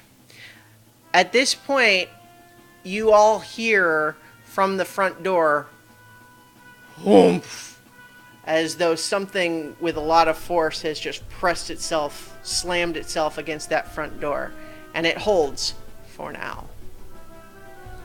That's back up to the top of the initiative, so Nira, you're up again. Okay, so I am going to cast Guardian of Faith. Okay. Kind of positioned like between those two Shatterkai. Right. There. Let's see. What the Guardian of Faith was the one that's like the sword and shield, right? Yes. Yeah. Okay. And there we go. I knew I still had a token for that. All right. Between these two, like here? Yeah. All right. And they'll need to make a dexterity saving throw. They do it on their turn? Let's see. I think it's strictly speaking should be on their turn. Yeah, on their turn. But then I'm going to use my Cape of the Montebank thing, and I am my Banff cape. Mm-hmm. And I'm going to move down towards the bottom, not in the open area, over on the balcony. Like over here? Yeah, like down there. All right. One more. Okay. There you go. Let's see.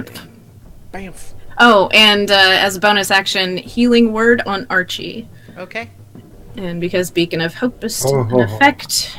I think your cape your cape takes an action or a bonus action to use, I think. It's not movement? I thought it was movement. I think it's either an action or a bonus. It's a bonus action. Is it? Yeah. I'm pretty sure it is, because it's the equivalent of a dimension door Oh. spell. Yeah, okay, I didn't realize that. That's okay. I thought So it was just like movement. you can still do it, but you wouldn't have a healing word left. Okay, that's fine. Sorry, Archie.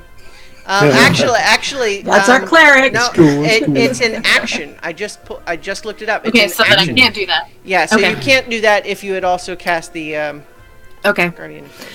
Never mind. Okay, well then I'm You do still have the bonus action left, though. You can still do your Yeah. healing word. Yeah, so I will Not do gonna that. use it to heal unconscious Robert the Pig. No, I am not. All right. So the healing word, though, is what it is it? Maximum? It is 1d4 plus 4, and so yeah, that's maximum, so it's 8. right. All right, 8 hit points for you, Archie. Thank you. All right. Up to a whole 16. Okay. Are you going to move or anything? She doubled your health. Yeah, I'm gonna back away, and I know he's gonna get an attack of opportunity, but I still want to move away further down that side. Yeah. You guys So are I'm gonna just go ahead lucky and- that I didn't double the necrotic damage for those 2 crits. That because it's technically a separate thing. So, man, though those pack a wallop, huh?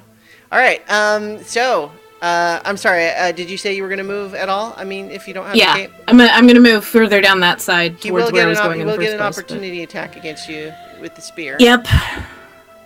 All right. So he's going to try to stab you with his spear. And Rude. that is a 19 again. That meets it. Okay. 19 then is 9 piercing damage. And you remember what these are like. Mm-hmm. They're nasty. So we were all right. joking about a TPK, but And 40 necrotic damage. oh, geez. What? Yeah. It rolled high on those d12s there. Okay. Yeah. So that looks down to. All right. So, Ket, you're next. Oh. You were moving, how far? You want to move all the way? He yeah. got you as you're running, but you can move as far as you want. All the way down? Yep. 1, 2, 3, 4, 5. So you can move there? Yep. Yeah. All right. Ket. Damn it. I'll just yell out, "Don't you touch her!" And I will cast Big B's hand, and I will punch. Blam. I will attempt to punch the guy with the spear in his hand. All right. What? So, Ket conjures an enormous spectral hand of pure force, the size of a halfling, more or less, Yeah. And Nice. go ahead and have it make its attack. It's a 22 to hit. Okay, that's it. That hits. All right, so it's going to be 18 points of damage. Nice. Dang, I should have used my Wrath of the Storm on that too, and I totally forgot. All right. And then as my bonus action, I'll inspire Nira. All right. And I will just look across the balcony at her, and I will go, "Once upon a time, a couple days ago, I was in your sights when we were all alone. You found me, you found me, you found me. That's it. All right. That's a D10 for you that you can add to like AC or damage or attack rolls or ability checks, all sorts of good stuff. All right. I'm sorry, you cut out for me on the beginning of that. I get a what? You get a D10. D10. Okay. D10, Yep. yeah. All right. That's Ket. Are you moving, Ket? No, Ket's gonna stay right there. Okay. Archie. Archie is going to cast haste upon himself.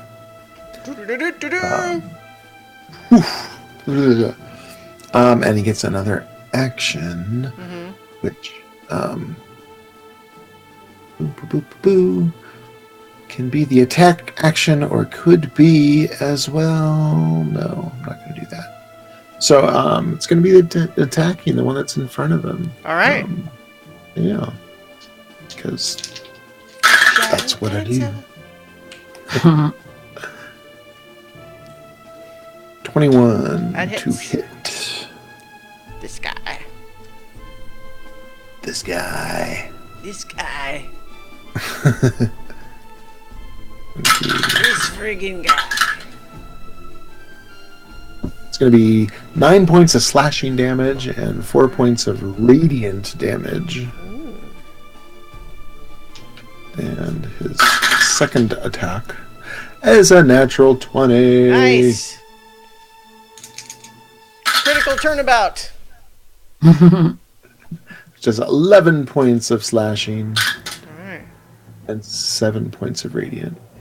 Nice. Yeah, that guy's looking pretty hurt. Okay. And movement-wise, I want to kind of just shuffle myself to put towards the stairs. All right. To put him, Like- me, and the dagger lady. Okay. Yeah. Wait. So I can do that shuffling without towards opportunity, the stairs. Which? Yeah, so it's Like these shuffling stairs, around like him here? to put him between me and the lady that's below. I see. Like that. Yeah. Yeah. If you're shifting just around but staying in the melee range, then it's not an opportunity. Yeah. Plus Alaric flanks. Yeah. All right. So that is Archie's turn. Amethyst, you're up. Arwen is unconscious and not breathing in your arms. And I'm going to set her down very gently, and I'm going to go down the stairs and pick a spot. I had it picked out, but then Nira took off. Okay. But You're not gonna I, heal Arwen? I'm going to cast Mass Cure Wounds. Oh, okay. I see. All right. And I want to do it from a spot that gets everybody possible, which does not leave Nira, which I believe puts Arwen back in range. So it was near Alaric. It was like a 30-foot. If it's 30 feet, let's see. 1, 2, 3, 4, 5, 6. Then 1, 2. Yeah, if you're wait. Yeah, 1, 2, 3. Yeah, I'll say if you move here, you're in melee range with this guy, but it will allow you to get Nira and Arwen both in your radius, and obviously Alaric and Archie as well. But I not think Cadence. Cadence, I think, will be out of range. He'll be here, so 1, 2, 3. Yeah, I think she's just out of range. Gotta do what you gotta do. Can I tell what their health is between Nira and Cadence? So Nira, I think, was pretty low. After that attack of opportunity was pretty hit. I don't remember Cadence. How much damage had you taken? I've only taken 20 points of damage so far. Yeah, I think Okay, Nira's then I'm worse gonna. off. Yeah. I'll center it more towards Nira then. Okay. So you move right here, and then mass cure wounds. Yeah, that's 27 for everybody. 27 for everybody. Does that include? Is it That's a maximum number of creatures? Thingy. It's 6 targets, but 1, 2, 3. if Cadence is 4, not, 5, then Arwen 6. can. It would leave out Robert unless you want to leave out one of your other allies. You can get sorry, Arwen and Rob. Nira. Fine. Actually, do you want to include yourself? If you don't need it on yourself, then 1, 2, 3, 4, 5, 6. Yeah. If you don't So the need it pig on yourself. or me? Yeah. I Up to you. It's up to you. I just Yeah. want to know. Want you to know what your options are. No, I'm gonna heal myself. All right. That's 27 to everyone, and you can't see Arwen from here, but you can feel the magic reach out, and her little heart starts beating again. I'm I made a vow to keep that one alive. I'm assuming But- Beacon of Hope is gone. It As I lasts said- for a minute. Yeah. So that's 10 rounds. So that's still going. Yeah. So does that make the healing the maximum? It's that the make- maximum. Yeah, it's 27. Oh, it is Right on. 27. Yeah. Okay. Right on. Sure, yeah. Yeah. All right. 27 healing to everybody except Cadence. Got those eyes. Sorry, Cadence. And- Sorry, and Robert. Oh man, I feel like I targeted a little family right now. Ham steaks for dinner. Oh no. Okay, that's Amethyst's turn. It is the Soulmonger again. All right. You see her step towards the front door and take both of her palms and place them on it. And as she's concentrating on the door, you see the door starting to wear like it's aging. And the wood is getting like faded and a little bit like rotten and brittle looking. It's not good, y'all. All right, and now it is the Gloomweaver's turn. Which They need is- to make dexterity saving throws. Yes.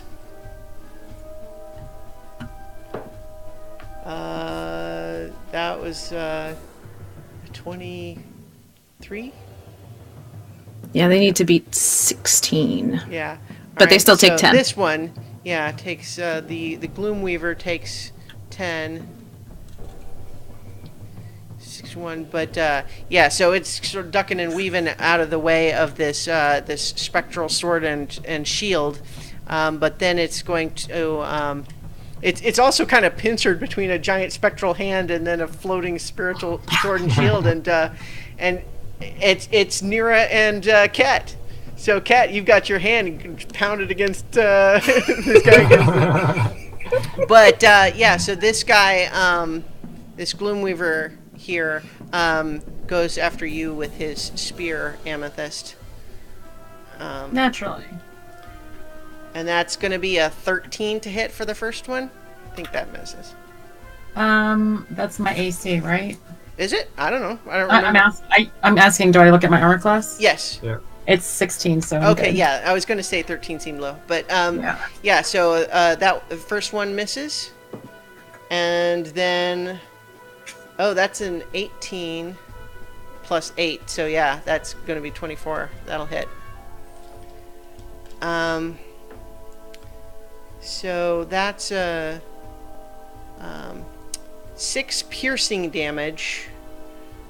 But then you feel as this pitch black metal spear pierces your flesh. 18.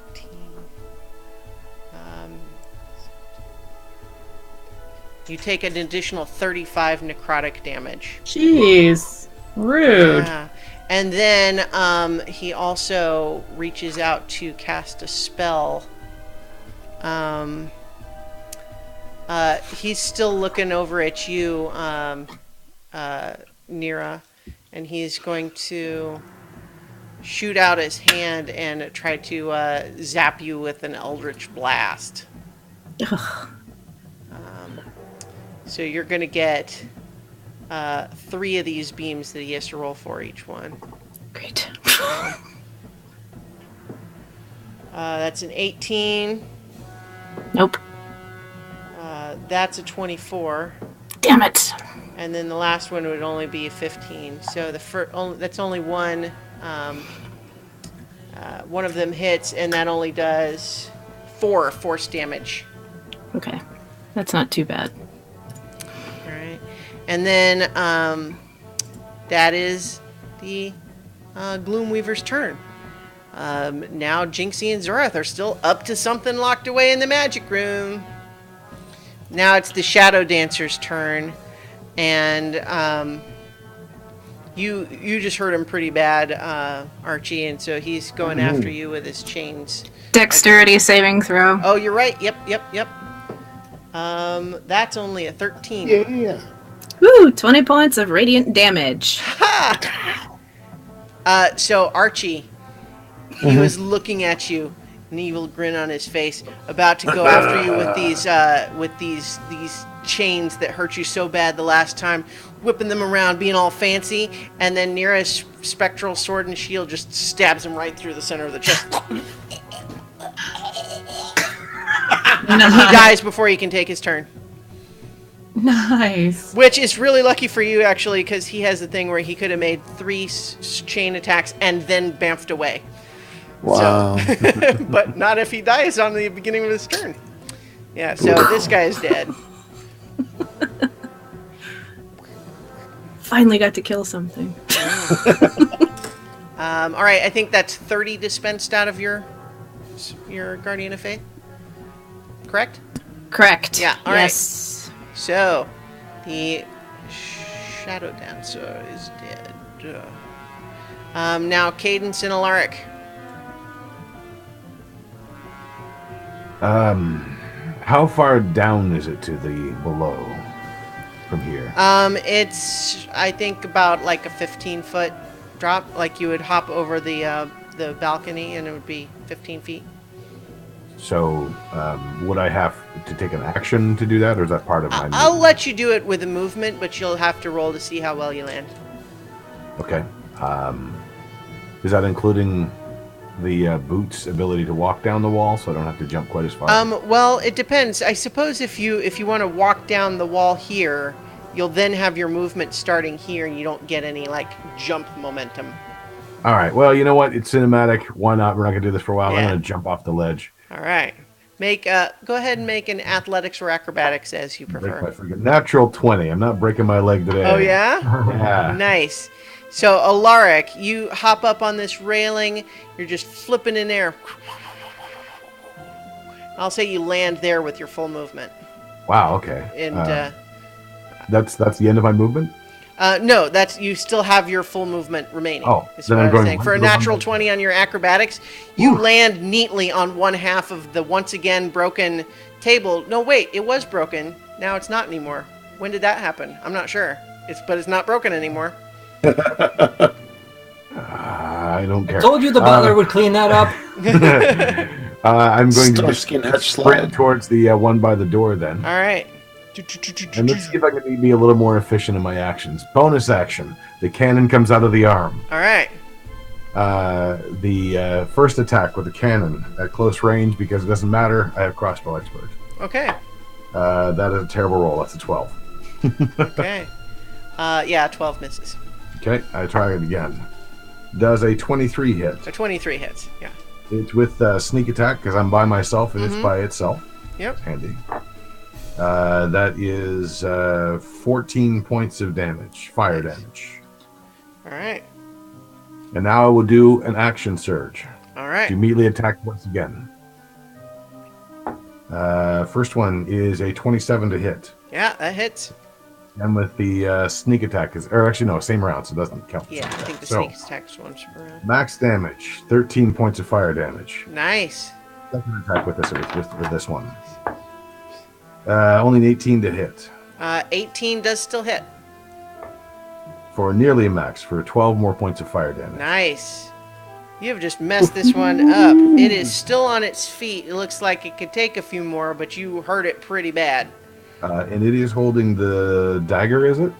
Yes, this is the one that has the dagger. Do I have any movement left? What are you wanting to do? I just want to move back 5 feet. It'll Kind of get. taunting it. Oh right. Kinda Yeah. taunting Okay. it. Yeah. Okay. And it doesn't get an attack of opportunity because I attacked. Right, it because this of your fancy footwork, I think is called it. Yeah. Yeah. All right. Nice. Although what I'll say is, you find, even as I allow that all of that still happened, that somehow when you're up close to this thing, you just feel heavier and like you're not able to move as quickly. I'll still allow that you did all the things that you just did, but you recognize now that when you're in close proximity to this thing, it's hard to move quickly. It's a funky thing. Gotcha. Yeah. All right. And during all of that, it was still kind of concentrating and focusing on the door, and you can see that the door is aging and sort of decaying as you watch. Never mind. It does get to make an attack against because I didn't use melee attacks. Okay, so it does get an opportunity attack? Okay, But yeah. I'm happy with that. All right, well, it's going to make it then. Yeah. That's only a 13 to hit, though. That is a miss. Mm-hmm. All right, Cadence, you're up. I'm going to use my bonus action to move Hunter's Mark to the Gloomweaver. Okay. And I'm going to take my first shot at that guy. All right. That is a 17. The 17 is just what you needed to hit. Yep. And that is 17 points of damage.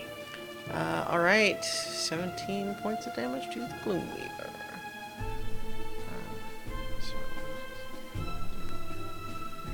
All right. And I'm going to take my second shot at him as well. Okay. And that is a 16 to hit, so... Ah! Yeah, that was him making that, not me hurting myself. 17 to hit, yeah. No, it was a 16. Oh, 16. A 16 misses. Yeah. It was deflected off of the mage armor. Did you get your Hunter's Mark damage on that first one? Yep. All right, great. Okay. The door...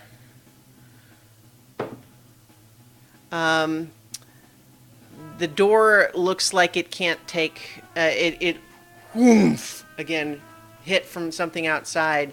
Alaric, make a perception check.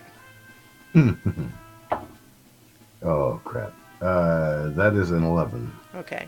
It's hard to tell what could have made that, but certainly it was hit with force, and it's decayed enough that if they do that again, it's just going to collapse inward.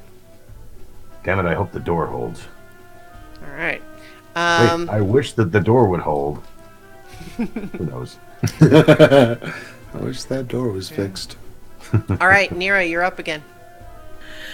All right. I am going to cast Guiding Bolt on that one by the door.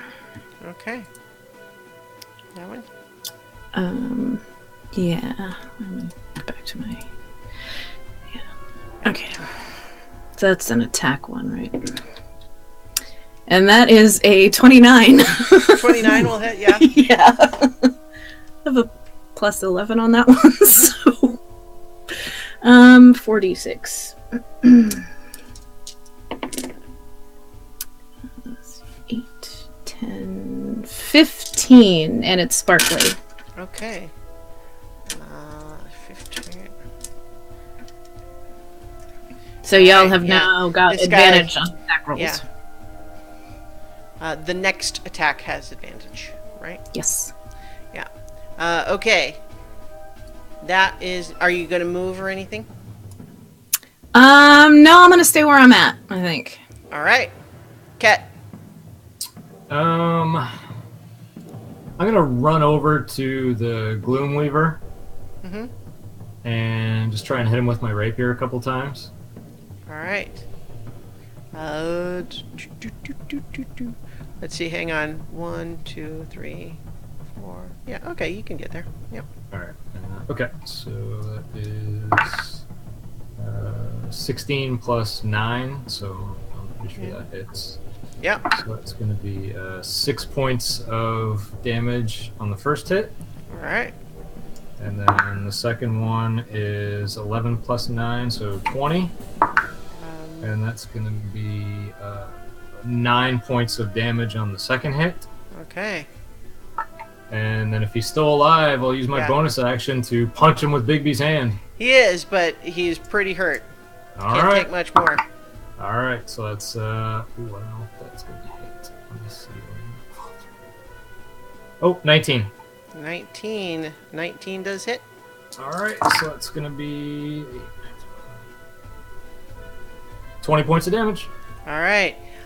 So your Bigby's hand winds up, pounds him, and it just like pounds him right into that spectral, shield that Nira conjured, and he's just crushed in between, and then flops to the ground, limp. Amethyst, you are right next to him as that happens. Please make a perception check.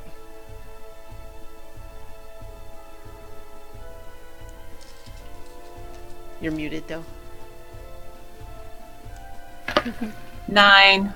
9. Okay, yeah. He's pulped. It's super gross. All right. I think I saw a spleen. Okay, yeah, so this guy's dead as well.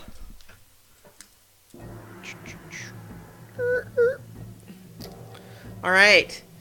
That was Ket's turn. So, Otterkey, you are up, but both of the Shadowkai that are up here on the balcony with you are now dead. Down. I'm first going to use an action to lay hands upon myself and Ow! heal myself all the way up. There's always time. You got to take care of yourself first. You can borrow my mural if you want.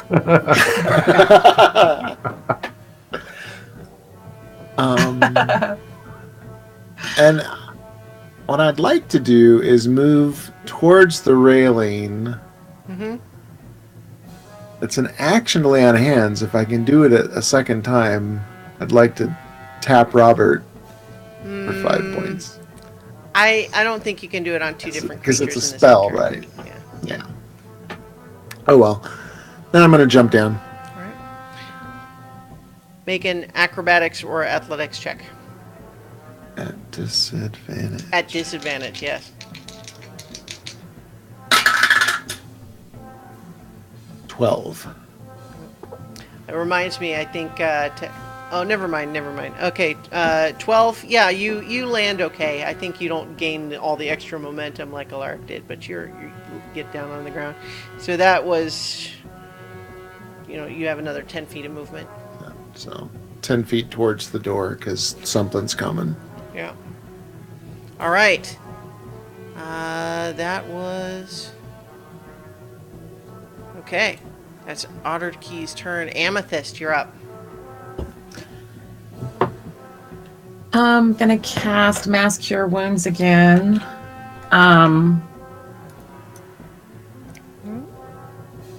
Yeah. So another... I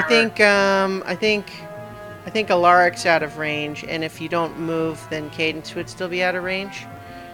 Right now, I think you can get Cadence or Ket, or excuse me, Cadence or Nira, but not both. And then Alaric's out of range unless you go down.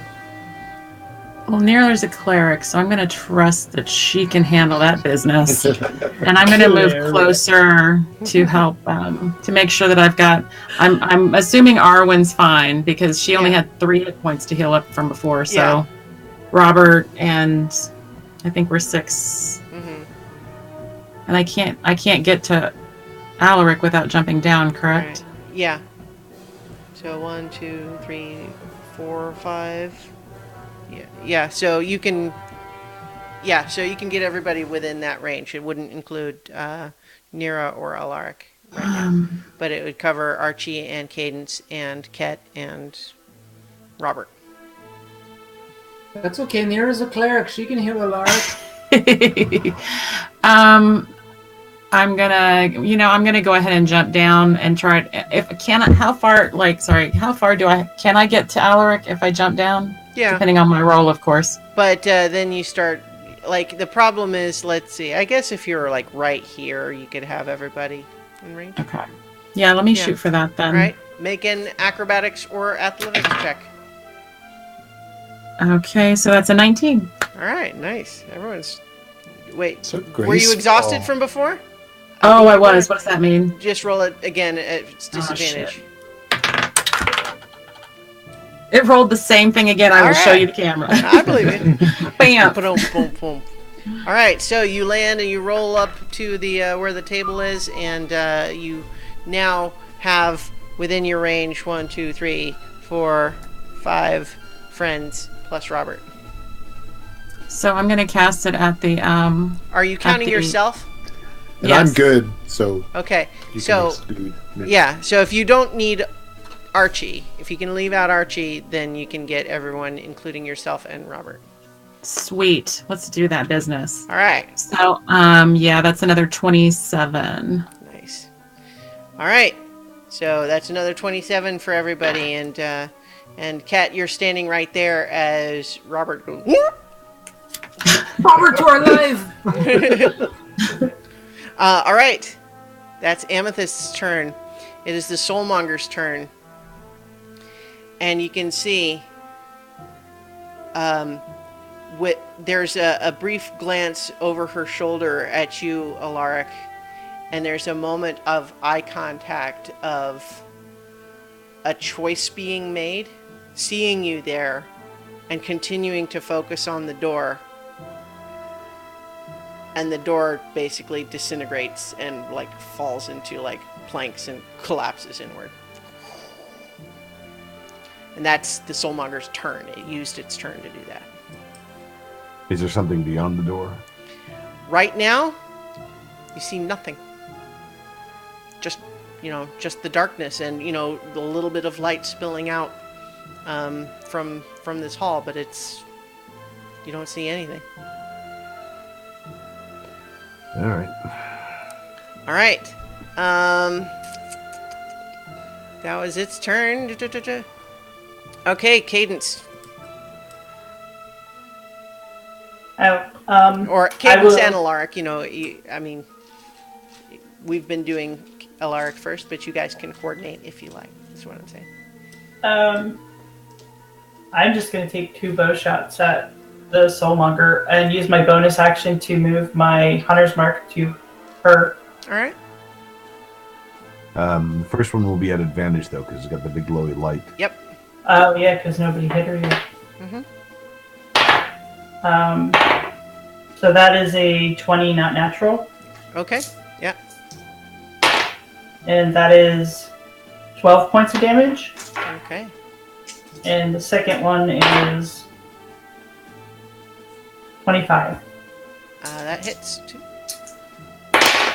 And that is 11 points of damage. Okay. Yeah, it's almost down. It's swaying on his feet. On her feet. Right, that's me. Yep. Just going to step forward with the dagger. All right. With the dagger. At this point, she turns and she's just looking right at you. Yeah, that's not creepy at all. I've lost my place. Successful creep out. That was a 26 to hit. 26 hits, yeah. Okay, and that would be sneak attack. Mm-hmm. For 10 points plus poison. 6 poison. Yeah. So your aim strikes true, and it's a mortal blow. And as the blood gouts out of the wound, the Soulmonger drops to her knees, looks you in the eye, and says, "Thank you." Creepy. And then something happens. Is it still my turn? Oh yeah. If you have more actions you were going to take. Well, there's no other targets, though, is there? You can make a perception check if you want. We'll try. Mm-hmm. And I will properly make it a disadvantage, as I realize, and I didn't do that last time. That is an 11. Nah, we don't see anything. Mm-mm. We don't see anything in our group. Are you kidding? You definitely notice this, though. I'm using tokens, even though, I want it to be clear, these things are invisible. Yeah. Wait, I definitely see it, and it's invisible? No, I'm using tokens just for the purposes of distinguishing one from another on the map. Gotcha. But basically, Alaric, you didn't see anything, but you're definitely aware when you hear the sound of footprints, and through the door, you feel the motion of many creatures, and they just sort of surround you. And So they start... Can I make an attack then? No, this is their turn now, after your turn. That's why I asked if you were doing anything else. Okay. No, So, yeah, but this is now their turn. But you are basically just surrounded by these things. Cool.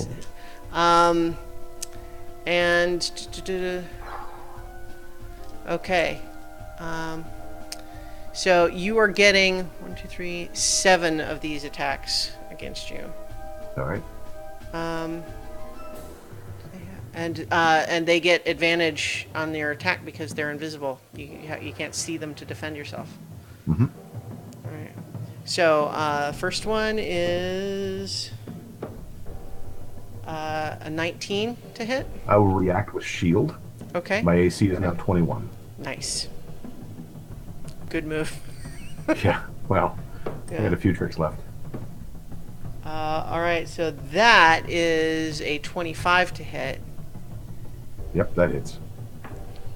Which is going to be 7 slashing damage and 2 necrotic damage. Okay. It's 2 attacks down. That's a 21. So that's meets. yeah. That's another 7 slashing damage and another 10 necrotic damage. Okay. 3 attacks down. That's another 21. Yeah. Damn. Yeah, they're rolling pretty well. I chose the wrong number apparently. Well, I mean, it was the right move, but they're rolling high so far. Blackjack So every that's time. another 6 slashing damage, and then another 5 necrotic damage. Okay. And so all of you are watching as Alaric was standing there, killed the thing, and then in through the door, all of a sudden he looks like just something is just tearing at him. Wounds are open. He's beset on all sides. I think we covered 4 of the 7 attacks. Something like that. Yeah. That's 19, so that'll miss. That's a crit. Okay.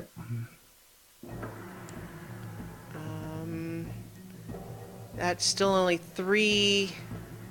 7 slashing damage, and then How? Oh, it must be an add. Okay, because it's double for the crit. I'm just 7 Yeah. was weird. yeah, it's a 1d4 plus 4 is the base attack, and then Then a 7 isn't possible 18. It because you have to have. I rolled one. 2d4. I didn't double a 1d4. Oh, okay. Yeah. And then another 18 necrotic damage from that one. That would hurt. And then one more of these things. And that is a 22 to hit. So that's going to be 6 slashing damage and another 9 necrotic damage. I'm down. I'm exactly down. Wow. No, Alaric.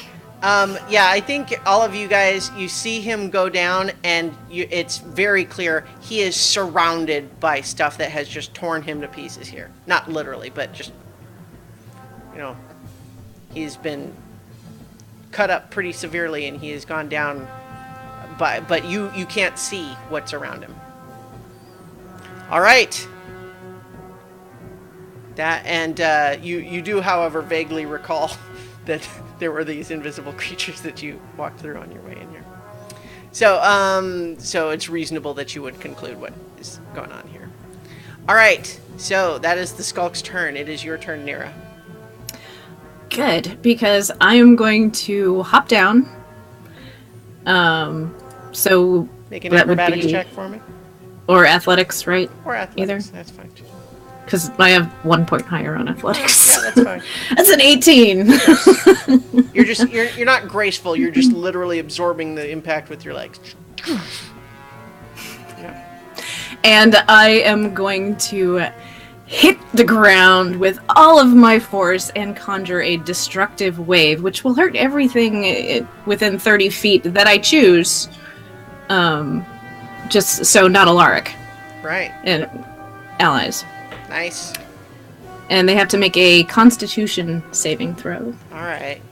Way to make me have to make 10 rolls. That's fine. Sorry. No. I mean, this is absolutely a great move for sure. Okay, so I'm gonna make 10 of them. First, a 21, a 17, natural 20 for a 22. Jeez, So that's man. 3 successes so far. Yeah. That's only 10. So that's 3 of 4. That's 21. So that's 4 of 5. 17. Is 17 beat? 16. Okay, yeah. So that's 5 of 6 have succeeded. That's only a 7. So 5 of 7. That's another natural 20. I'm rolling a lot of those. Jesus. Tonight. So that's Well, they're still going to take half damage. 6 so. of 8. That's a critical fail. So that's 6 of 9. Haha. Let's see. 6 of 9, and then dirty 20. So 7 of 10 passed. Okay. Made it. But what's the damage? Okay, so for the thunder damage, that is 10, 15, 17 total, but they'll half it if they succeeded. Okay. And then 5d6 radiant, 11, 13, 16, Oh man. it's another 17. Oh man. And then the ones that didn't succeed are knocked prone. Hang on. So there's an interesting thing here. These things are invisible. They are immune to radiant damage. Oh my god. So I am very sorry to tell you that you have damaged a lot of them. You have done some damage to all of them, and you've hurt several of them very bad, but they are all still up. Damn it. Yeah. See, and then it was okay.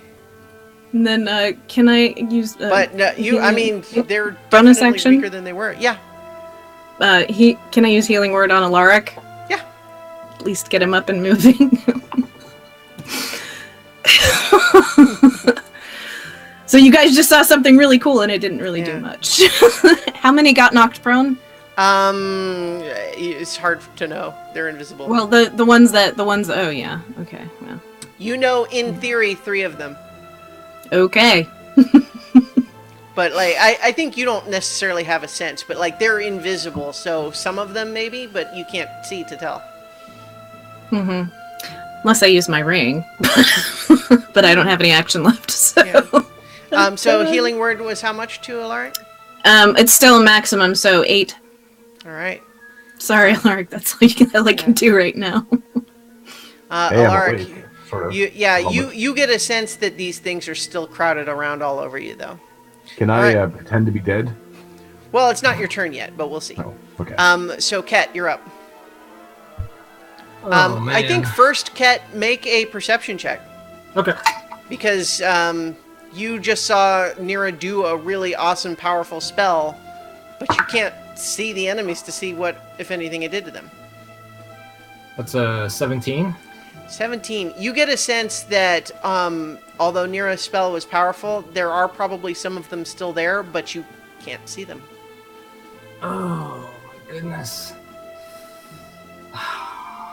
What you see is Alaric there laying on the ground, eyes open now, and, kind of moving, but very bloodied, prone. Okay. I am going to,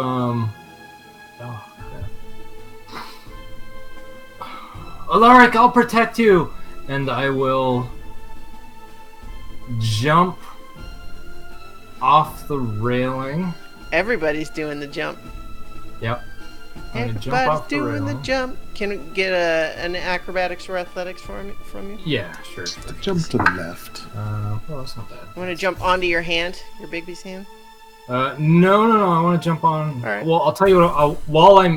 Well, actually, I don't want to land. Well, I do, but while I'm jumping, I want to cast polymorph on myself, Okay. and I want to polymorph into a giant ape. All right. Let's see. I don't think I did at one time have a giant ape token, but I don't think I have one at the moment. You know what? That's when I draw them. Okay. What color is this ape? Same as me, blackish, Alright. grayish. All right. Let's see how good I am at drawing gorillas on the spot with dry erase markers. Pointy ears.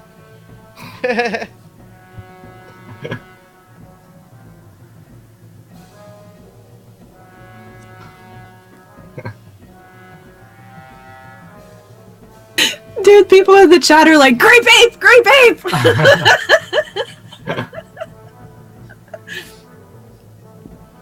All right. Let's see. All right. Good enough. Let's what? There we go. There we go. Yeah, there we go. Giant ape. All right. So I'm gonna jump, and I'm gonna land, and I'm going to like run over to Alaric. All right. I got an 18 on my jump, by the way. Yeah, I think it looked super awesome as you jumped over the railing and then in midair transformed. Yeah. So you left the balcony at Tabaxi and landed. Big nice. gorilla. Can I don't know if I can I like cover Alaric and just start wildly swinging trying to hit something? Polymorph was probably your action, right? Yeah, sorry. Okay, yeah. Can I run over and like cover? You're big enough. I will let you what's your speed as a giant ape? Do you know? 40 feet. Yeah, I'll let you get there, and I'll let you basically just sort of like plop down on top of Alaric and like cover him. Perfect. Yeah, so you feel as you push through, you feel jostling things that you can't see, that being pushed, that you're shoving out of the way. Nice. Okay. All right. That's Ket's turn. With that, Bigby's hand is gone. All right. Bye-bye, Bigby. All right, Archie. Archie shall charge into the fray. All right. With your whole 20 feet of movement, because you're 2 levels of exhaustion. You can get there. I'm hasted, so. Oh yeah. Okay. Yeah, you're right. Where do you want to be? Right. Yeah, I guess where you were heading. Right there? Yeah. Okay. And you definitely get a sense that there are invisible things there, but because you can't see them, attacks are at disadvantage. So I'll use one action to invoke my divine sense to be able to know the location of any celestial, fiend, or undead. I think we established previously that these are not actually undead. Okay. So. Then I will attack wildly. All right. You can make your attacks with disadvantage.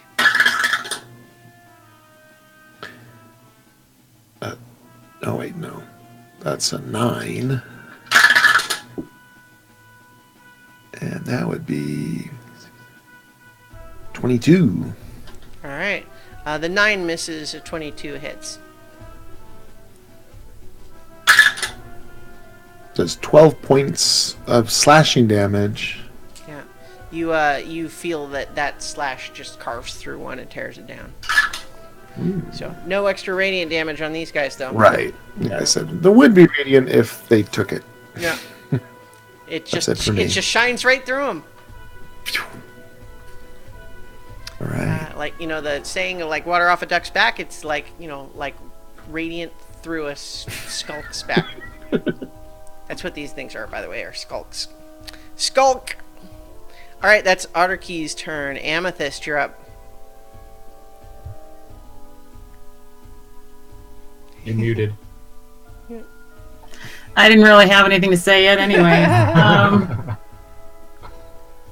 So, what the hell? I'm going to cast Conjure Animals, and I'm going to summon a Zealoraptor. I don't know if I pronounced that right. All right. Hang on. Spell it for me so I can look up the stats on D&D Beyond. Zealoraptor. Is that one of the actual stats? Ones that's an actual creature in the game? Mm-hmm. It's a CR2. I don't know if that's an official one. Oh no, it's in the Companions app that I've been using. It's got all their... That might be from some other book. Yeah. I thought I unlocked dinosaurs. You did, but I told you they have to be actual ones that I have stats for in the in the game, or else how do I...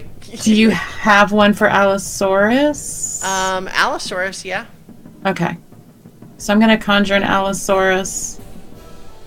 Yeah. And it's going to... I'd like to set it All right. 30 feet away from where they are and have it pounce at them. Time to draw again. Art with What color is Christiana. it? What color is your Allosaurus? Purple. Purple, of course it is. Because we Hit don't really me. know. All Allosauruses might have been purple. It's my Right? imagination. Hmm My ape form just starts grunting. Welcome to the jungle.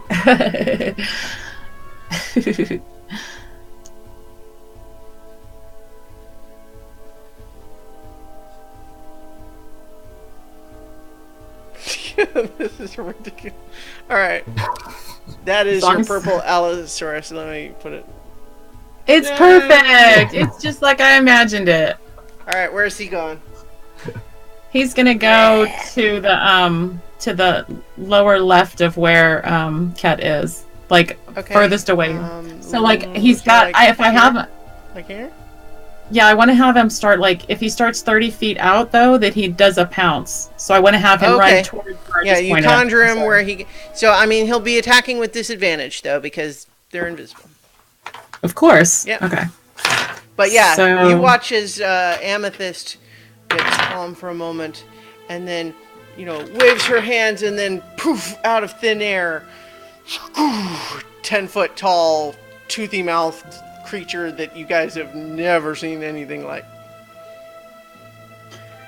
And it stomps towards. Allosauruses, for those who don't know dinosaurs, look a little bit like a slightly smaller T-Rex, kind of. But purple. Yeah. All right. So I actually got a 20, not natural to Nice. hit. With disadvantage? That was the... With disadvantage. Yeah, all right, nice. Yeah. That definitely will hit. 2d10.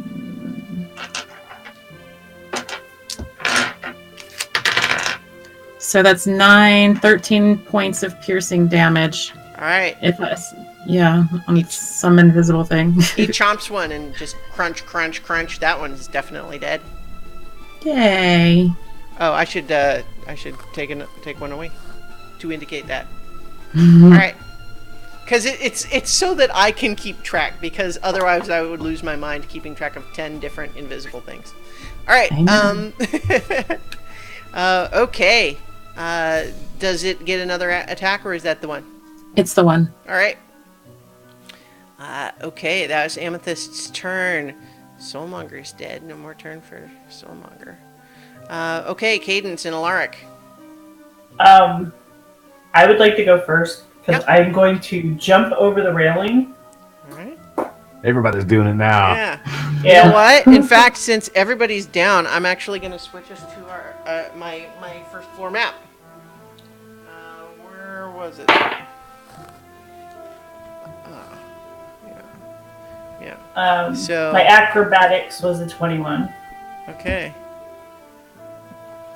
And then once I get down there and you get the map set up, All right. Let's all go back up to the balcony now. like jump back up to the balcony. All right. Misty step. All right. I'm So actually that's going pretty to close. Misty Step. So yeah, you landed pretty nice with a 21. I'm going to Misty Step over to Alaric and cast Cure Wounds on him at level 3. Okay. It's going to be a little bit tricky because a giant ape is on top of him. Yeah. But I will let you make a dexterity check to see if you can reach him. That is a dexterity. That's a 19. Yeah, I think so. So is Beacon of Hope still up? Should be. We have not elapsed a minute yet. Okay, so he gets 26 hit points back.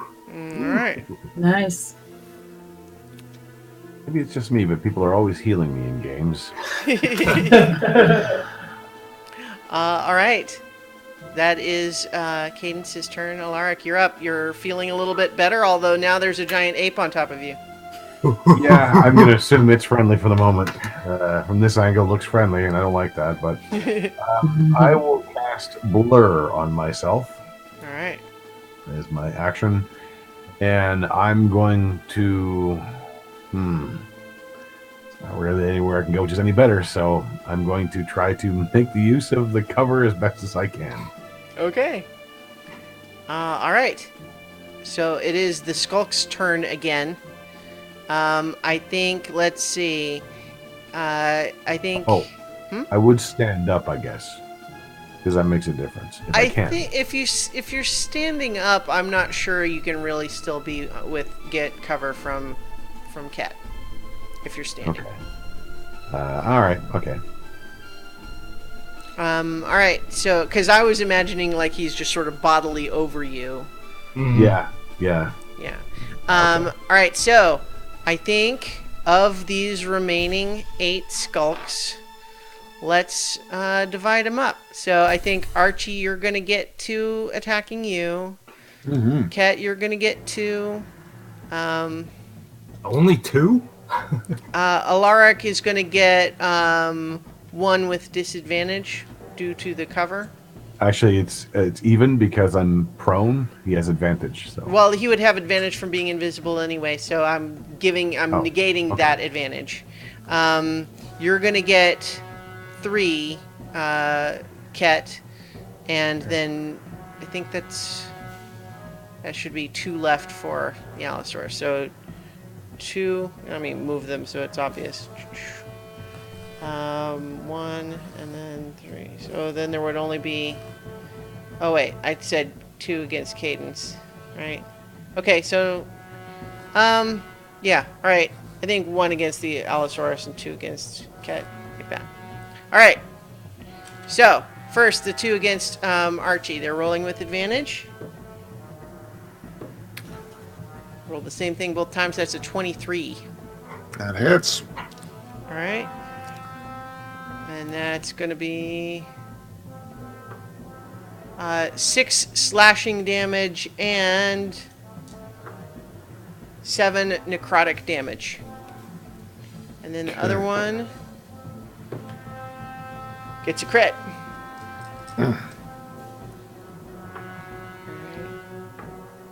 So that's 9 slashing damage and 11 necrotic damage. All right, Cadence, against you. That's a 24 to hit. So that's 8 slashing damage and 5 necrotic damage. Second one is 20 to hit. Yep. That's not a roll. There we go. 7 slashing damage and 3 necrotic damage. All right. 1 straight roll against Alaric under the giant ape. That's only a 15. That misses. All right. 2 against you as in your giant ape AC, Ket. Yep. That's going to be 25. Oh, yeah. So 8 slashing damage and 9 necrotic damage. Okay. And then the other one is 21 to hit, Yep. which will be 8 slashing damage and 7 necrotic damage. All right. All right, and then one more for your Allosaurus Amethyst. And that is a 19 to hit, which I think probably does. And that's going to be 7 slashing damage against the Allosaurus and 7 necrotic damage. All right. Nira, you're up again. So, I am making an assumption of what these things are. So, looking through my magic ring of truthiness, I am going to spy the one closest to me, which would be the one like right... Probably that one. Yeah, that one. And I am going to reach out with a little shocking grasp. Okay.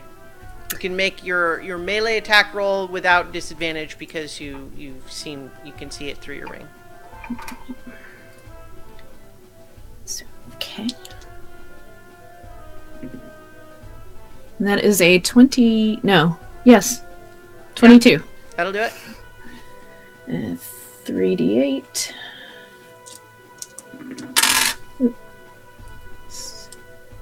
11.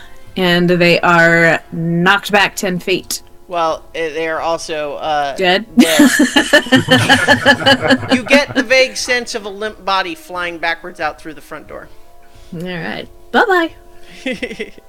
All right. Any other movement or anything? No, I think I'm just gonna wait and see what happens next. All right. That makes it Ket's turn. All right, I will just start swinging wildly and hope to. I got 2 attacks, so I'll Yep. hope to hit something. So with disadvantage, right? Correct. Okay.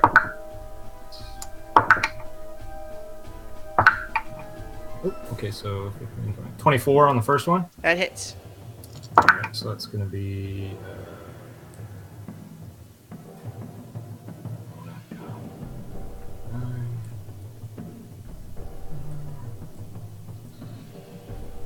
30 points of damage on the first one. Holy cow.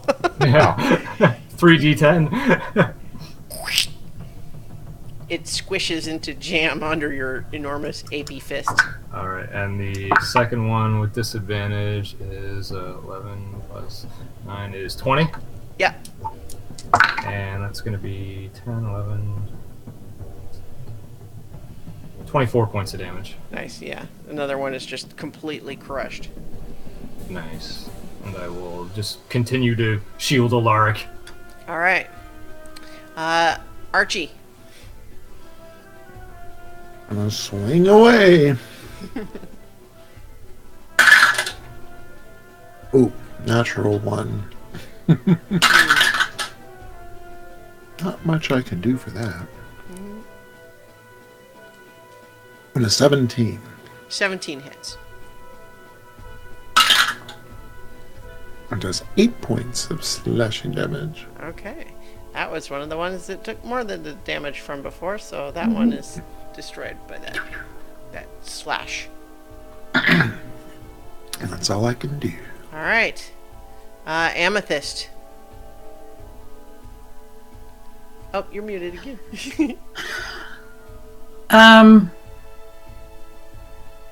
So quick health bar check. How are you, Alaric? How are you? Health-wise. I think Alaric was okay at the moment. He just got healed a couple times. I'm doing much better than I was a moment ago where I was dead, so that's good. Still scraped up a bit, but not bad. Well, then I'm going to turn into a fire elemental. All right. And I'm going to run at the 2 against the wall. So I've got 2 hit. I've got multi-attack 2 hits. Are they one target? Each of them is 1. Yeah. So you guys see Amethyst briefly look as though she is just spontaneously combusted and everything about her burns away, leaving only sort of a humanoid shape of fire. The table smolders where she passes. You're just going to move in to avoid your friends, presumably? Yes. I think you can fly as a fire elemental, correct? I believe you are correct. Yeah, so you can fly over and land right here if you want. Okay. So I want to... Wasn't Amethyst the Allosaurus? No, Amethyst conjured the Allosaurus. Oh, okay. Sorry. Yeah.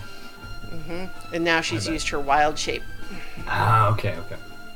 So yeah, I'm going to move into this space.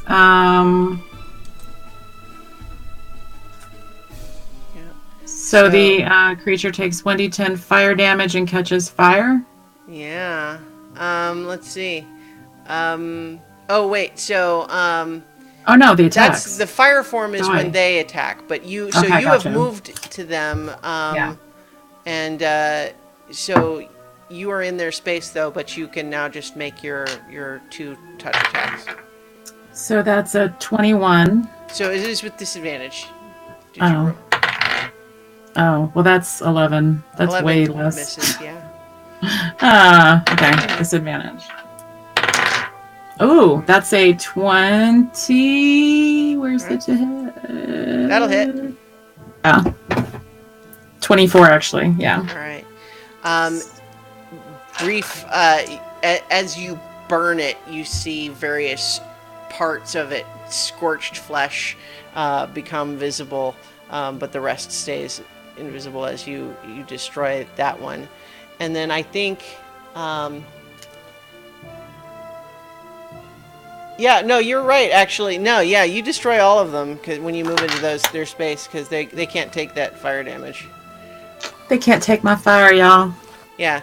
So Amethyst just, flies up and over and then just descends in an area, and you just smell cooking flesh, and as you feel 3 different forms just be consumed by your flames, Amethyst. All right, that's Amethyst's turn. Cadence and Alaric, you don't know how many there are left, but there are some you sense. I have a question. Mm-hmm. When I was checking out the altar and I cast a check to see if there were any fae, did I get the impression that these creatures that were hovering around were fae, or just they're the ones that I mentioned, that they're not fae, they're kind of anti-fae. Okay, so if I wanted to cast protection from evil and good, that wouldn't work then, because it does fae, fiends, undead, celestials. They're not technically any of those types. Okay. I'm because just in a metaphysical sense for our world building here, those types of spells specifically fixate on the types of energy that are within those beings, and these beings are kind of characterized by having the opposite of that kind of energy. Okay, so I'm gonna hold my action to take a bow shot until I see something, because I don't really see anything, and I don't want to fire willy-nilly and hit someone else. That's probably smart. Yeah. Yeah. All right, Alaric. I see a lot of people on one side, but not a lot of people on the other, so I'm going to assume the open space is where they might be, and I'm going to roll out from underneath Ket's feet, get to my feet, and try to take a few blind swings. All right. You can go ahead and make some attacks with disadvantage. A blind swing with the knife. That is a 14 to hit. 14 is just what you needed. Oh. Disadvantage, I don't get that. So it's just the dagger's damage, which is 1 point of piercing and 3 poison, if poison matters. Yeah, you feel your knife, your dagger make contact, and whatever it hit slumps and then drops to the ground. And I would imagine what follows for all of you is a few more seconds of looking around, kind of maybe stabbing, wildly in various areas, trying to get a sense of if there are any more. But no more attacks come. Okay. But Nira can check with her ring. Yeah. Don't see anything else. No more. But go ahead. Is the table repaired? Yes. I had it broken on the drawing, but it is repaired. It had been repaired, broken with the shatter, and then somehow fixed again. I will gesture to Ket and I guess the Allosaurus, although I don't know who that is, to grab the table and cover the door. All right. As I pull out the hammer and the nails. I want to say, so as you guys are preparing to do that, all of you feel a sudden chill. Nothing damaging, but just this pang, like just in your heart, just a sudden coldness, and you feel the presence of something outside, and a voice that's in all your heads, and yet also feels vaguely like this voice might fill the plane for all you know. And the voice is just, who are these guests that have not presented an offering? You guys, I think this is that queen of the shadow darkness. So I should have checked with the local living association to figure out who the neighbors were. We mean no offense by being here. We simply mean to conduct some business and be on our way.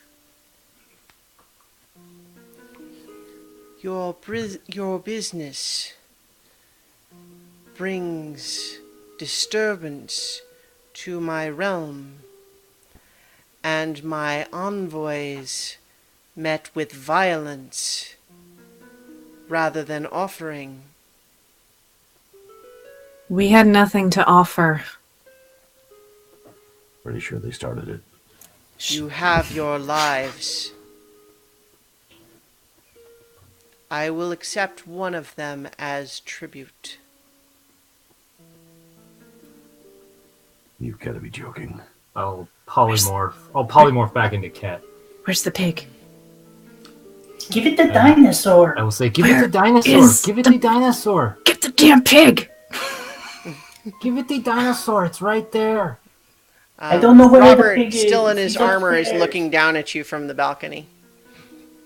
Get the pig. You get the pig. Don't get the pig. Give it the dinosaur. It's right Yeah, there. the dinosaur's right there. So in elemental form, I can't talk, but I'm gonna wave an arm. Will that send the Allosaurus that way? You can. Well, I mean, you can. It will follow your commands. Okay. Right. Sorry, Buttercup, but could you go and head on out the door and be a pal this one last time?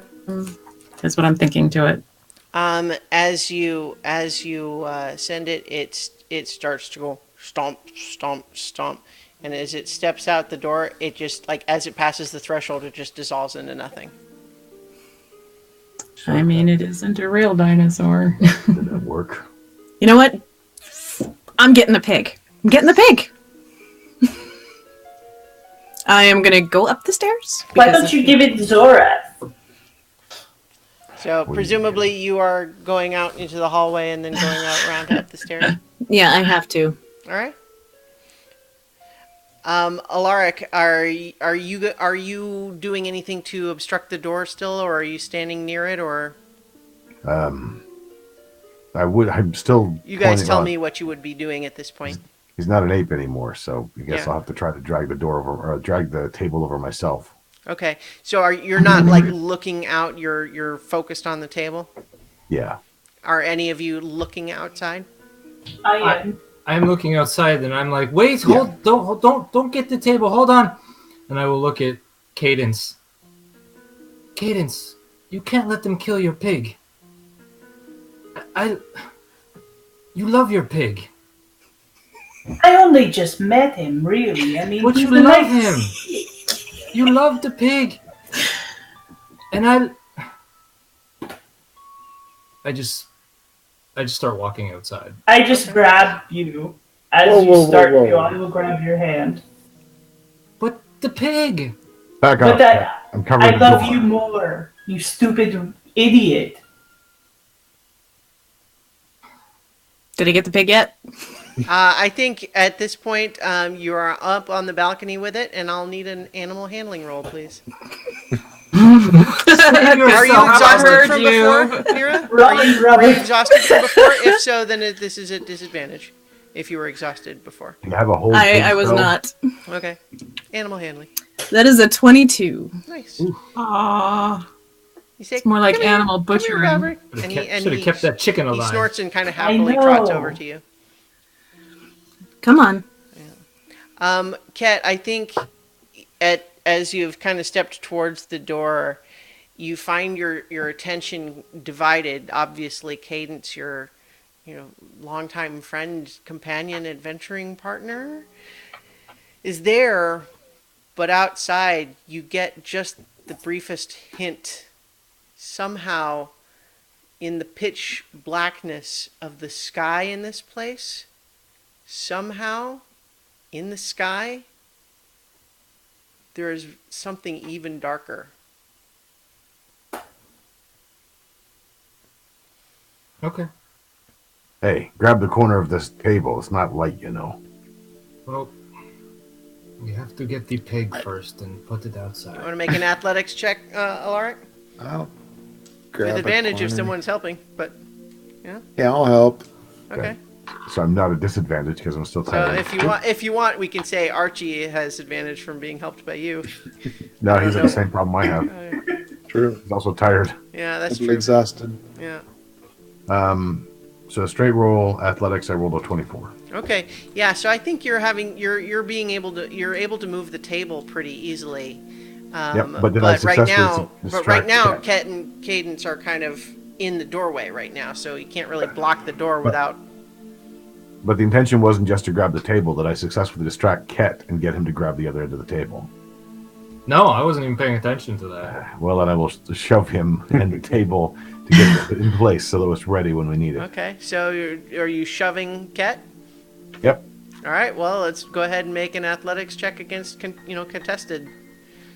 Don't shove him outside. I think it's No, against I'm athletics trying or to- acrobatics. Try to get the table between him and the door. 23. But that was not nearly enough. That was an 11. Yeah.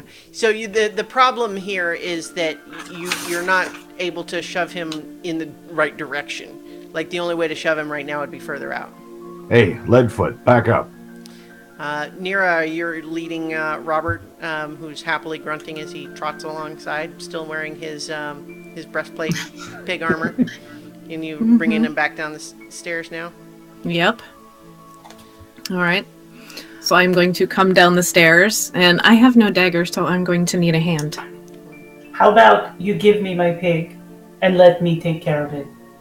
It's not your pig to give.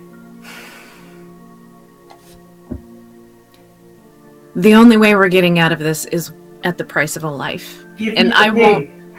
I will take care of it. I think she means to slaughter it herself. All right. I will hand over the pig. And Run, Robert! Trust her. I just look at as- Nira. You cold-hearted bitch. I would rather the pig than you. As she Alaric. gives me the pig, Alaric. Sorry. Go ahead, Cadence. I'm gonna cast Speak with Animals, Mm-hmm. and I'm going to say, Robert, do you remember how we talked about being a great hero? Did we? Aww. Yes. I remember we talked about food. Yes, and we got this armor so that you could be a hero with us. Yeah, like a garbage can. Yeah, remember? Now is your time to be a hero. How? You are going to stand up for everyone here so that we can all survive. I don't understand. I know, but you will become a legend, and we will sing songs about you forever. All of the rest of you, incidentally, are hearing oink, oink, oink, oink, oink, oink, oink, oink, oink, oink, Losing her mind. oink. Alaric, your arm is confused. Mike, what the hell? What? Literally holding my arm. What? It You don't seems to be approve? asking you, like pointing that right back on you. What? Well, we can't. I don't believe I'm doing this, but we can't just. I mean, we can't fight the thing, I don't think. So, we have to put up with what it wants for now. It's still, you feel like it's still asking you. What? Well, I don't like it, but the pig is just a pig. And we'll be fine.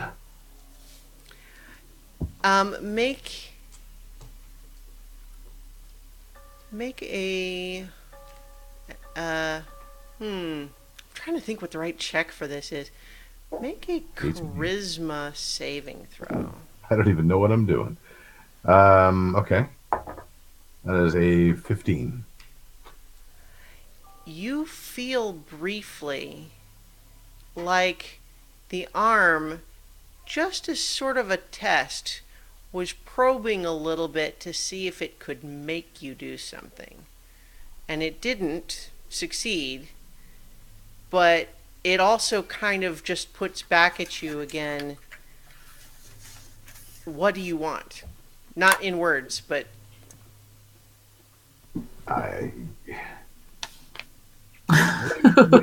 This is happening during Cadence talking with Robert.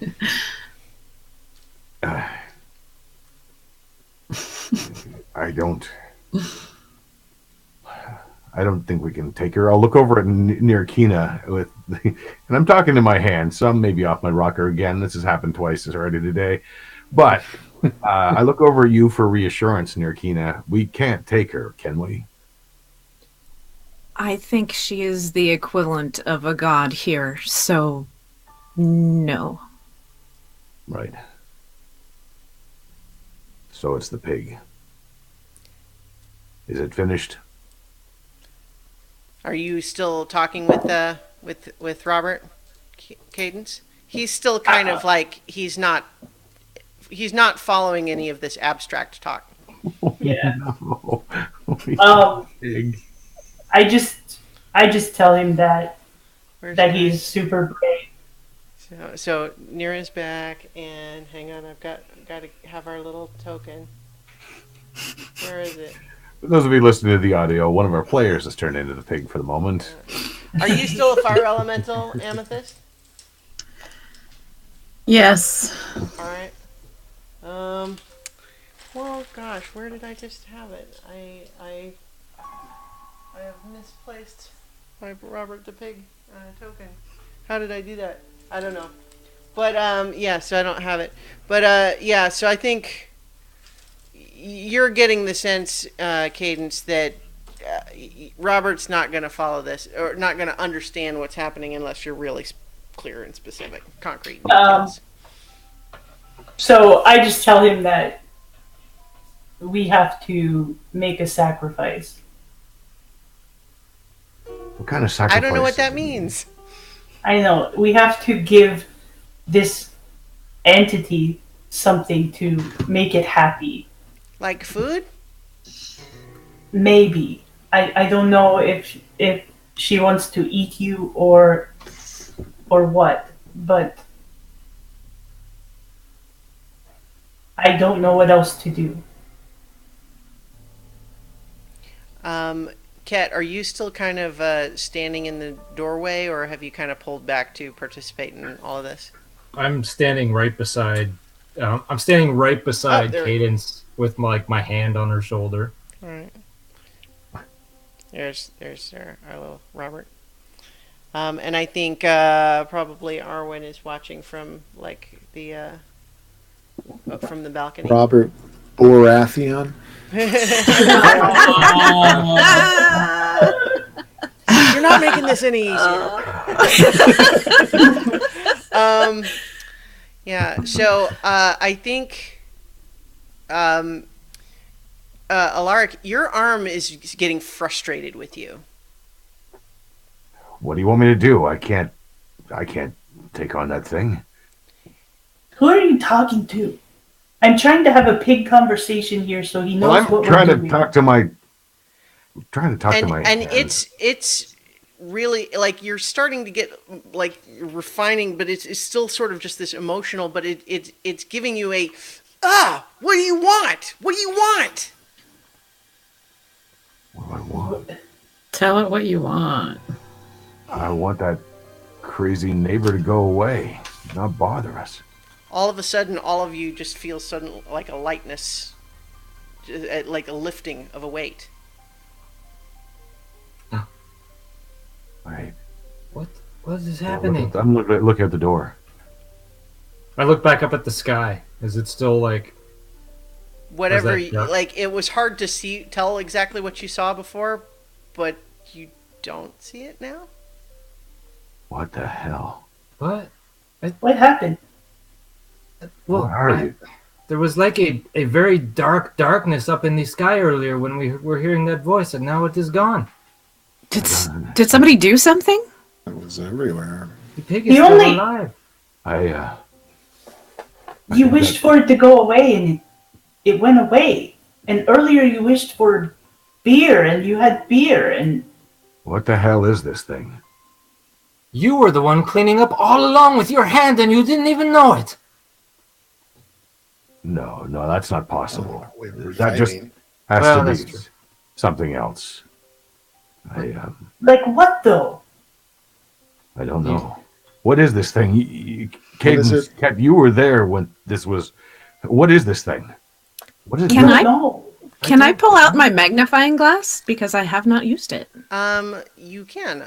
Also, briefly, Alaric, you get the sense from right now your arm its feelings are hurt. It feels like it gave you what you want, and now you're suspicious and scared instead of grateful, and it's upset. I don't understand, but thank you. I don't understand. All right, Nira, I feel like you did this already. We Did can I do with it the again. I feel like you did it when we originally found it, but if not, if you didn't remember because I don't think I did. Okay, well, so because I think the answer I would have given you then is essentially a non-answer. Is that you're the? Oh, wait. Oh, it was We did maybe- do this.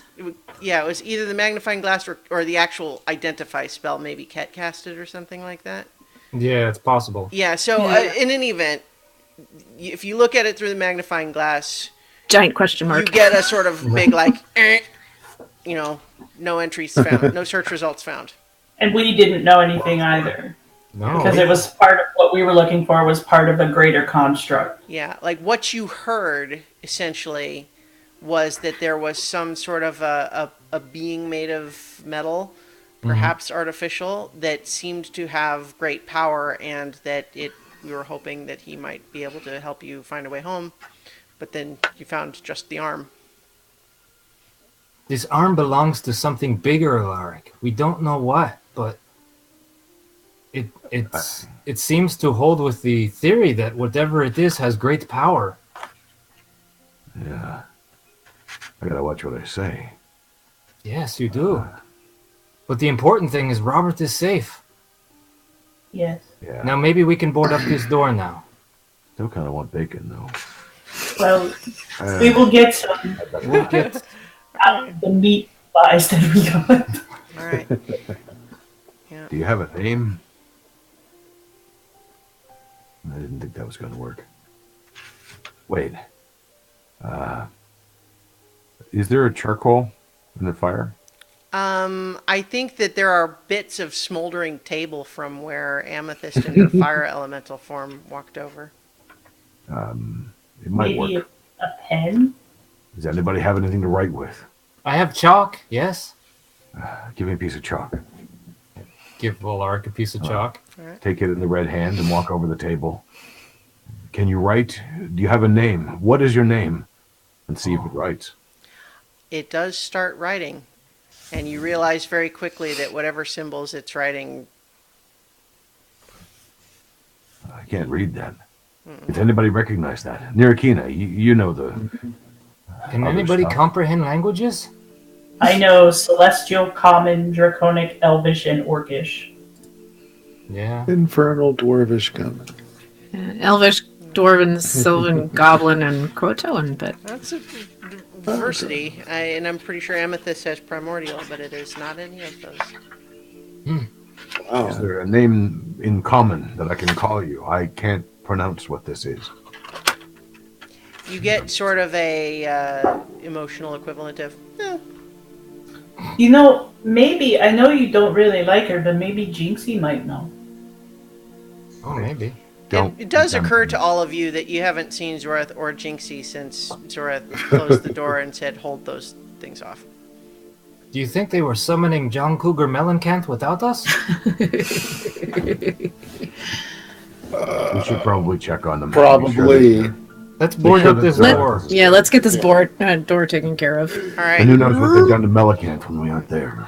I think all of you together with Alaric's tools can make pretty short work of a basic barricade.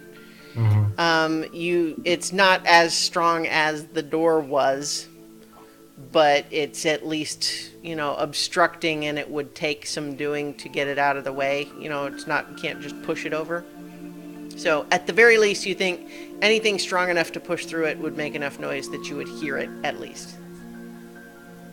We can probably just bang on the door to start. Zorath, Jinxie, they're gone. So I'm going to take us back to our we don't need the tactical map. You pound on the door, and there doesn't seem to be any answer. Make a history check, Nira. Oh, thank God it's her. History. This is really more like just intelligence, I think. But 19. You vaguely recall that one of the things that Zorath intended to do in that room was to have the effect of a silence spell in there. Just again to try to, forestall any unwanted casting of spells. And so that was the basic idea. And so what that means is that it's possible that they literally would not be able to hear you not. They won't hear us, given the nature of the spells that are inside. So pounding on the door won't work, and I don't think it's a good idea to open it. Yes, let's slip a note underneath. Write down an all clear and slip it under the door. But no, we sealed it off, so he can't even do that. You try to slip the paper and it just don't and wrinkles up. Was there supposed to be a signal or something? I don't think there's anything we can do. I think we just have to wait. I'm gonna try and cast dispel magic on the door. No. Well, it sounds like you did. Are you gonna let her stop you? If you just do it. No. I mean, I just do it. Yeah. All right. Yeah, I think it just works. And so the door, sort of, there's a shimmer to it that fades, and the door doesn't fly open or anything, but you have dispelled a magical effect on the door. And then I just start banging on the door some more to see if they can hear us. When you bang on it, the door actually swings open. Oh, okay. You conclude that you dispelled an arcane lock rather than the silence effect that was inside. Okay. But as the door swings open, you see in the center of this prepared room, you see Zorath and Jinxie standing over Mellecanth, who is unconscious and bound with manacles, with the special manacles that that Onyx had made for Zorath. She is apparently unconscious, and Zorath immediately turns and just says, "Have you fended off the attackers?" You could say All that. clear. Can't guarantee others aren't going to be coming. This place isn't safe. All the more reason to make haste then. We have achieved the first part of our plan. Namely, we have released her from the gem, and we have secured her so that she cannot escape. Did she say He anything? dismissed a silence effect, by the way, when you came in. Now that she's unconscious and bound. She should not be able to cast any spells with the binders on. Did she say anything? You didn't hurt her. We subdued her. She did not say anything yet. Can I make an insight check? Yeah, I was just gonna say the same thing. To see if he's lying. I just assume he's lying. So it's. I don't know him that well, so I that's a don't 24. care. I got a 20, not natural. Okay. Ket, you're not actually that sure. Mhm. But Cadence, you get the sense that he's not lying when he says he subdued her, but you believe that he suspects that method was probably painful.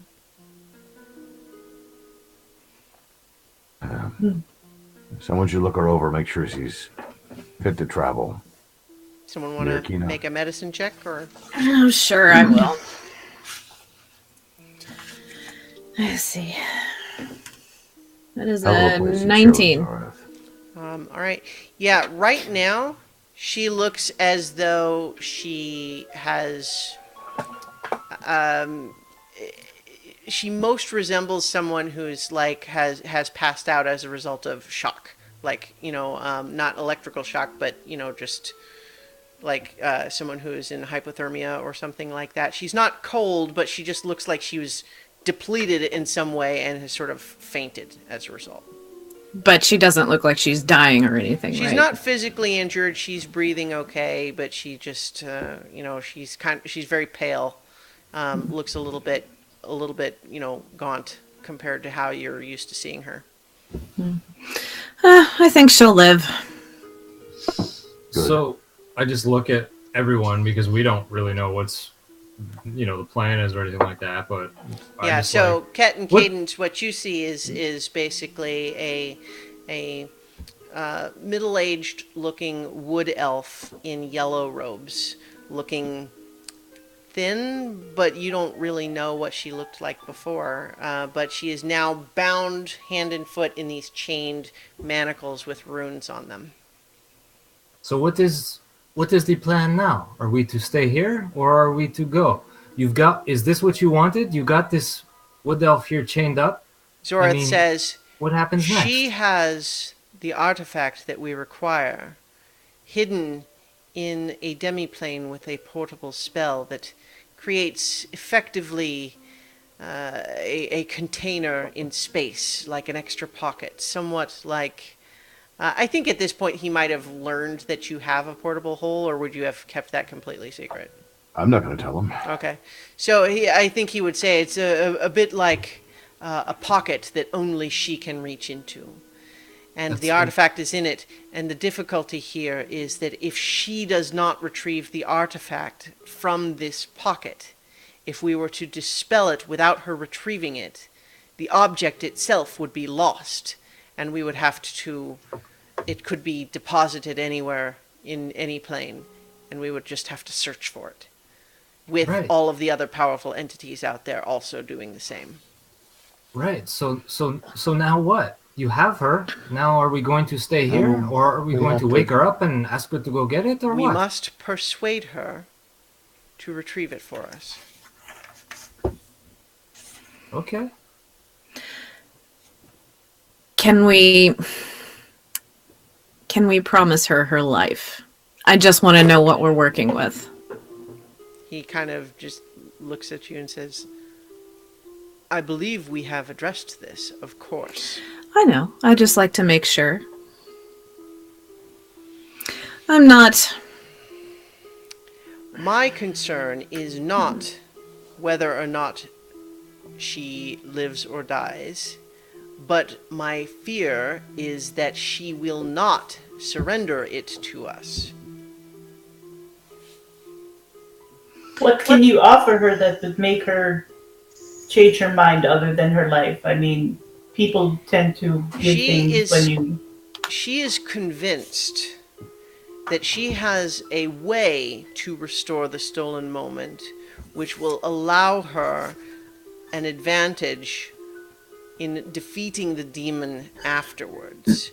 But she wants to do this by bringing herself and all of you, and gesturing to Nira, Amethyst, and Otterkey here, with her in your current state. But that is not how you were during the original moment. By distorting the moment upon its return, I believe that we risk failing the entire procedure.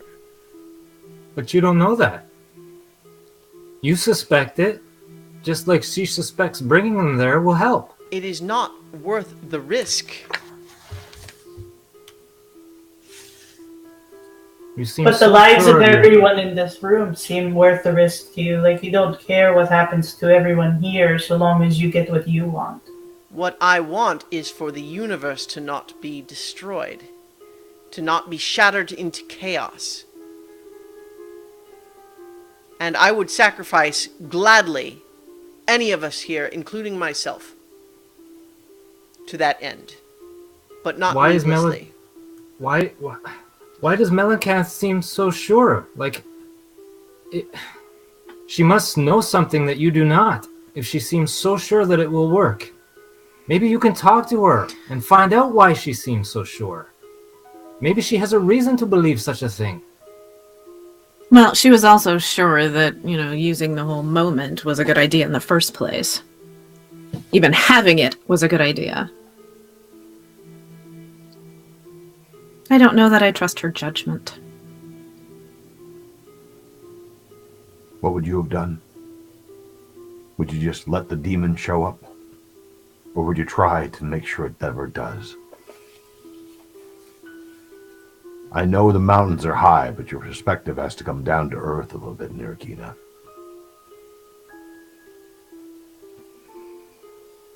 I do know that if Nira and Archie and Amethyst somehow goes with Melicanth, I'm going to. Zoreth just says, if we restore the ritual without distorting it, there's no question. They would go because they were there when it happened. Although I am still not entirely clear how that occurred. What happens when a demon lord walks the earth without people powerful enough to defend it? Chaos. I imagine many people will die. And probably It is a everything chaos, but it is a destroyed. chaos balanced by order elsewhere. But what if it destroys the universe anyway? You say you want to save this moment and do anything possible, that you would kill all of us to restore the moment to the way it was. If that's And- what it required, I would not kill you. No, I understand that. And the way it was seems to be that the demon lord's walking the earth, regardless, and destruction and chaos. So why not try it Melicanth's way, with bringing the three of them there and distort the moment and try and fix it the way it is? And We only have suppose one we don't shot. get another chance. Suppose we waste the one opportunity we have to save the entire universe, and because we were selfish, Saving we it ruin for that what? one chance. Saving it for what? A demon lord walking the earth into chaos? And how do Walking- you even know that what you want to do is going to work? How are you? This is only one plane of existence. I mean, you say you're willing to take risks. Why don't we take this risk? I think Zorath turns to you, Nira, and just says, I thought we were of an accord on this. I told you they would be difficult. Difficult? What's that supposed to mean, Nirkina? Listen, if it is concern for the welfare of Melicanth, I know that there are those amongst you who have magic capable of compelling actions from others. If we are able to do that and compel her to release the artifact, we do not need to physically harm her.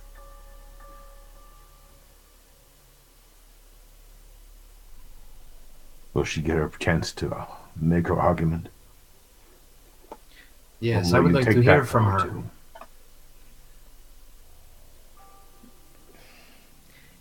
I know her argument. I don't. All I've heard is the argument that she made through everyone else, but I would like to hear it from her mouth. So Amethyst is going to shift out of Fire Elemental and just look at Nira and ask, what does Rushama say? Why haven't I seen you consult him with all of this going on? Why do you believe Zorath over Melicanth? It isn't that I haven't consulted.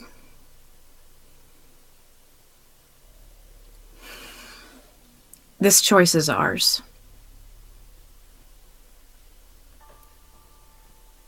Of everything that I've been told, that is the only thing that I'm sure of. Yes, but that's just it, Nira. It's everything that you've been told. Haven't you tried to find out anything for yourself? I'm saying all I want is us to hear this from Melicanth. Stop letting other people tell you things and find stuff out for yourself.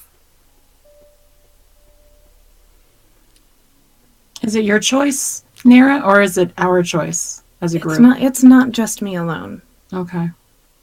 And no one person should have that responsibility. Agreed. Hey, Alaric, make a wisdom saving throw for me. Am I still at disadvantage because of the exhaustion? Yep. Okay. Well, so you weren't from the overnight madness thing. That was gone, and then Right. This is a saving throw, not a check. So Oh, if you right, only then. had the one level, so that would not be a disadvantage. Okay. I'll roll that. That is a 13. So all of you are having this conversation when Alaric just suddenly starts going, "You know what? Fine.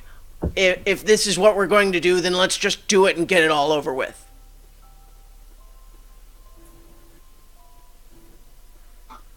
What the hell, Alaric? Alaric, you are unable to do anything about what's happening right now.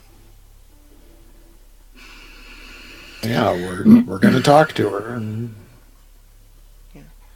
So take it I from am there. going to have... Let me find it. I'm going to have to cast it at 6th level because I have no 5th level left.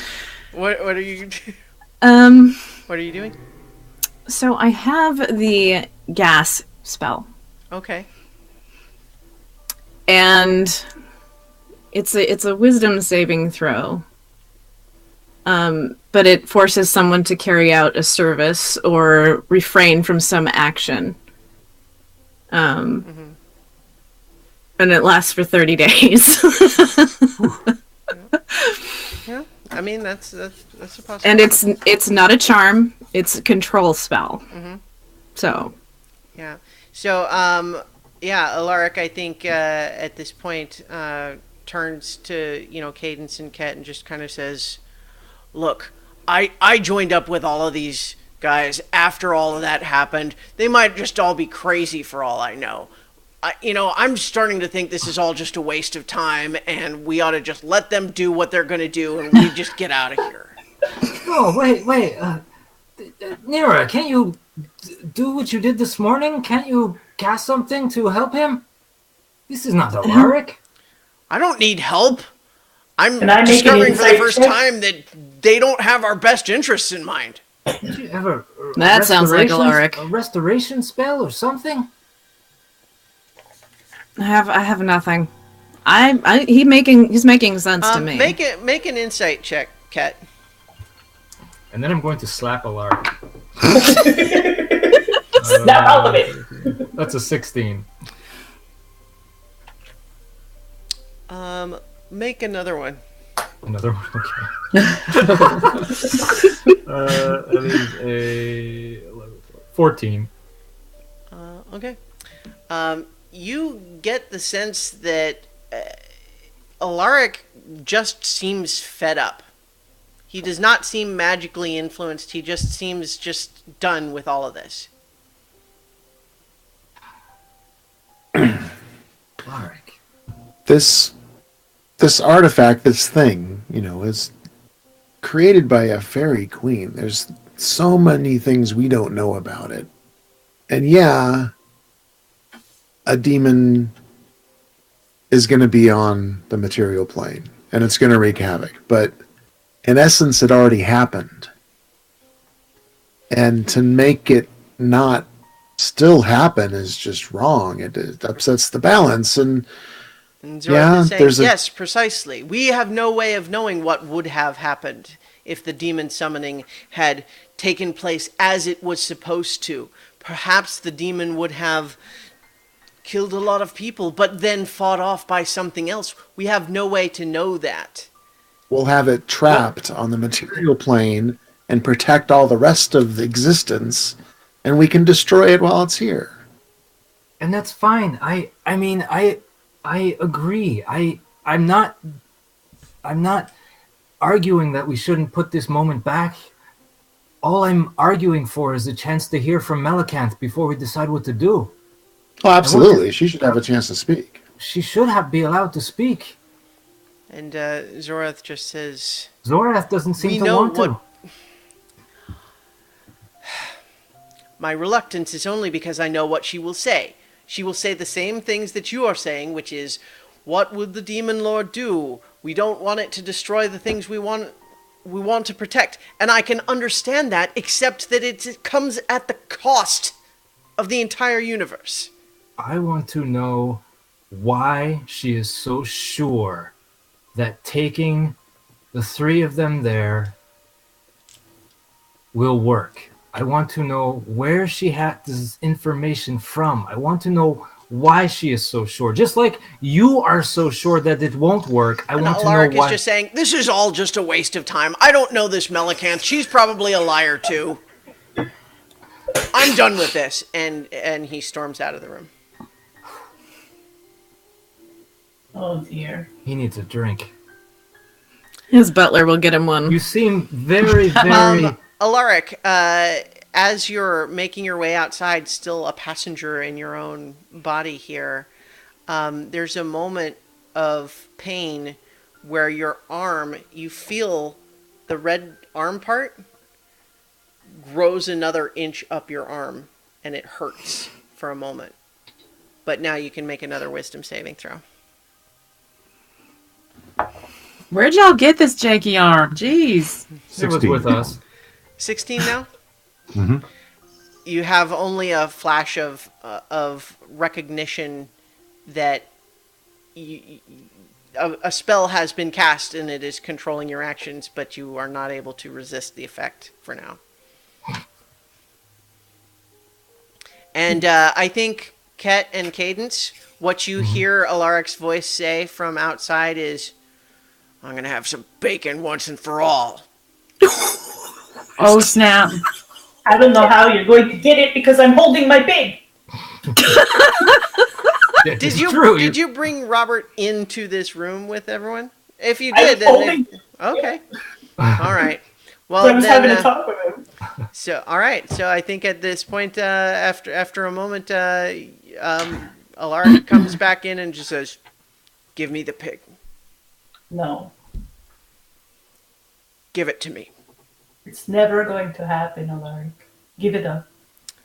He's going to make Alaric make a dagger attack against Robert, who has an AC of 15 because of the armor. Can I cast command? Yeah. I want to cast command on Alaric. All right. Command. Let me look that up just to see what. Yeah, I'm looking up to.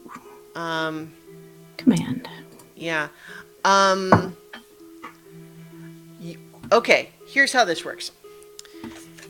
You find that the spell just does not take hold at all, but you know the only way that happens, it's not that he resisted it, it just didn't even take hold at all. The only way that could happen is if he's already charmed.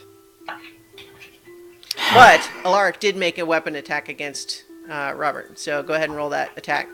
Natural 1. All right, yeah. I think you stumble a bit as you go forward, like your arm is assisting you in resisting this. All right. So hey, What's wrong with that? I'll try to grapple him. Fine. You want bacon? Have bacon, and I'll polymorph him into a pig. Okay. What's the saving throw for that? It's a wisdom saving throw. All right. I'm not a wisdom prone guy. 14. You had to beat a 16. All right, so Lark poofs into a pig. With a red hoof. At this point, I think you guys all just sort of briefly recognize that Jinxie is not in the room because you suddenly hear her laugh from outside.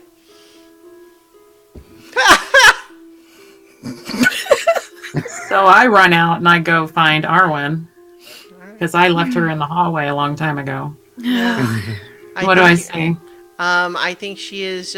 She's just kind of chilling out. She's just hanging out. I don't see Jinxie anywhere outside the door. No, I think you see her just out on the balcony. But she's just kind of got a big grin on her face and says, "Alark is a pig. That's just amazing." So I just smile and nod and take Arwen back into the room with me. I'll pick up Alara. Oh, Jinxie. Jinxie follows along back in, and I at this don't point, want to be picked up. I don't want to be picked up. I'm picking up the pig. Yeah. So are we doing make this or make what? a grapple check against Alark the pig. What do I use for We that? have descended into madness. Yeah. Well, and we're running late too. So how about this? We could get into a little bit of business here, but I think Zorath. Okay, here's what crystallizes everything. While you guys are all having this argument, Melicanth starts to wake up, There you go. and she's just blinks her eyes open, and she's just struggles and sort of lets out sort of a cry as she realizes she's shackled, and she just looks up at all of you, and just as she sees you, Nira, Archie, and Amethyst in particular, she doesn't, she sees you, she sees Zorath also, but she sees the three of you, and her face just falls.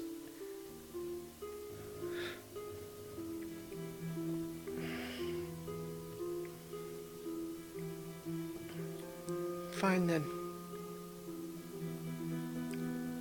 It was always only me. I can do it by myself if I have to. Can I cast the gas on her now? Yes. She does have advantage against magical. She is an elf. It's not a charm, though. Okay. Oh, you're Says right. it's Right. Okay. control. No, you're right. She does actually have advantage. She has magical resistance aside from the elf thing, but so she does get to roll with advantage. But go ahead and what's the save? It's the 16. No, but for saving throw. Wisdom 16. Okay. I do not have a good feeling about this. She have disadvantage because she's got magical shackles on her. You know what? I would rule that does make her. It counteracts the advantage to make it a straight roll, but she rolled an 18. So. Oh, also I have to cast it at a level 6, so I don't know if that makes a difference. Does it? If you have the spell up, I don't know if it makes a difference. It shouldn't affect the saving throw, just the effect.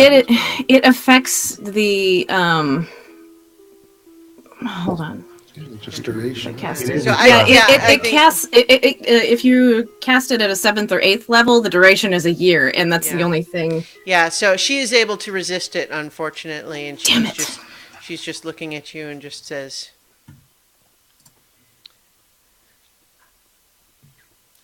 "Do what you must." Will you hand it over? Have you come around to his way of thinking? You would just abandon hope that the Demon Lord can be defeated? We want to know how you know. That Demon Lord was beneath your people's mountain. I know. And I You know were why. trying to stop it to save your people and countless others.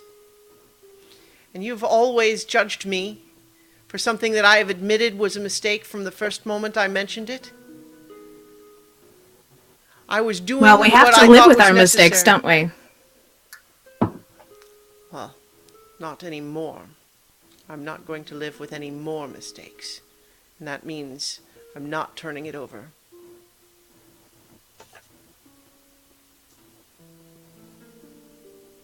Why can't you just make this easy for us? Do you think anything has ever been easy for me?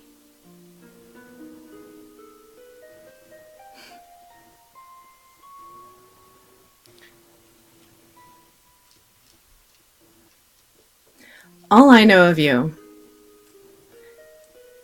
is you are a person capable of murdering someone that you profess to care about very deeply. So you'll excuse me if I don't have a lot of regard for your judgment and your word. This enrages her. You see this breaks past all her defenses, and she says, I shared with you the most painful memory of my life when my friend turned on me and forced me to defend myself because she cared more for her family than the universe. And because I meant to repair the universe, she tried to kill me, and I defended myself, and I told you all of that, and to use that against me, I thought more of you than that. Your actions have been thoughtless since the moment that I met you. She turns away from you.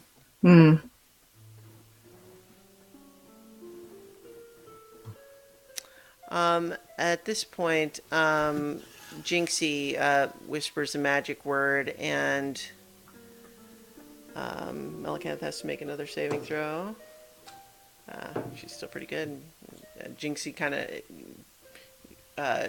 Melicanth shrugs it off, and Jinxie's just like, yeah, she's pretty good at that. By the way, she turns to you, Nira, and just says, it's great stuff. So glad you approve. And Zorath at this point is saying, well, I see the persuasion route is going very well. Look, Melicanth, could you at least tell us why you believe your path will work?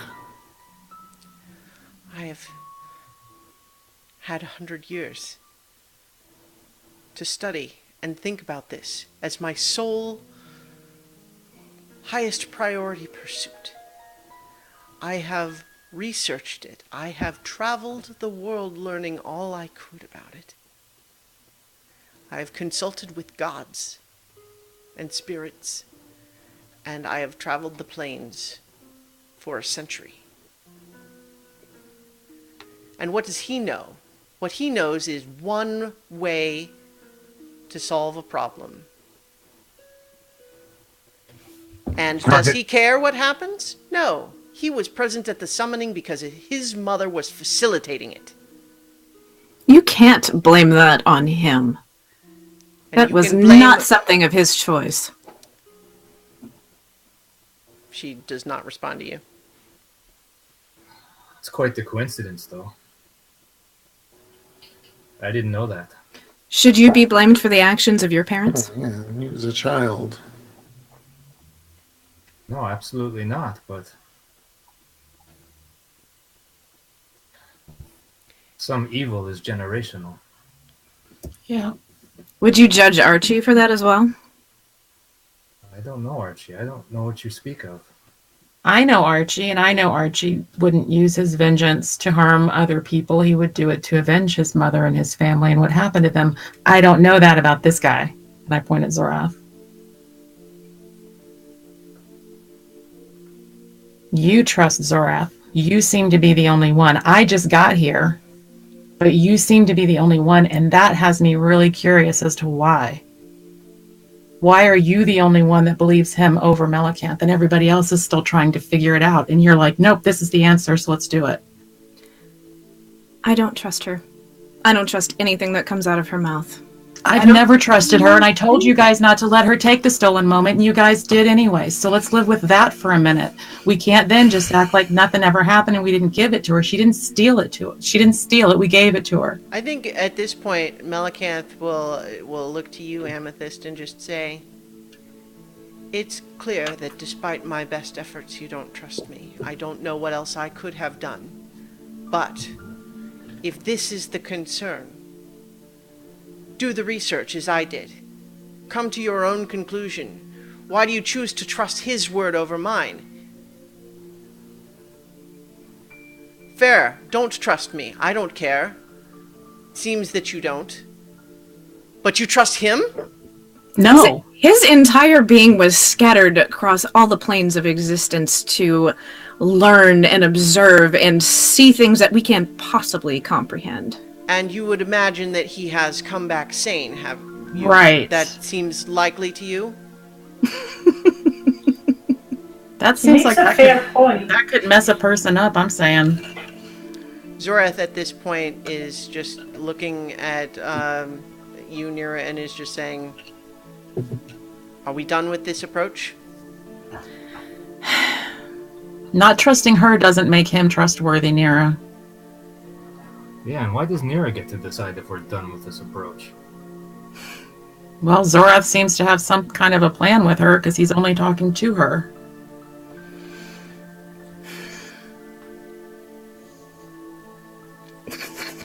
I really hate that this is on me right now, you guys. So much. I look at Didn't Alara. Zorath kill Amethyst? No, that was the Lord of the Hunt. No, Wait, no, was it it was Zorath? Zorath. It totally was. Wait a minute! You killed me He brought you back. But he did after kill he her. killed me. I He did could've called an resurrect you. Uber.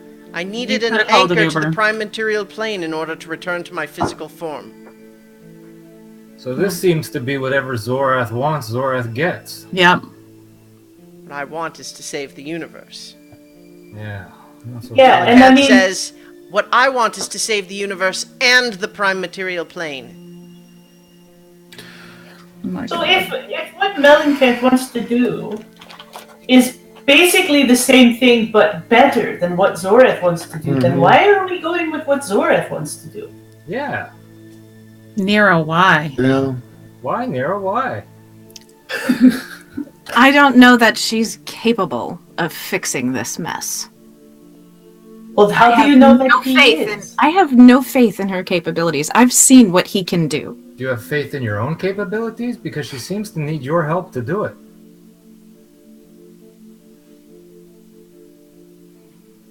Well, it isn't just me. No, it's your friends, Amethyst and Archie. Do you have faith in them? Do you have faith that they'll have your back?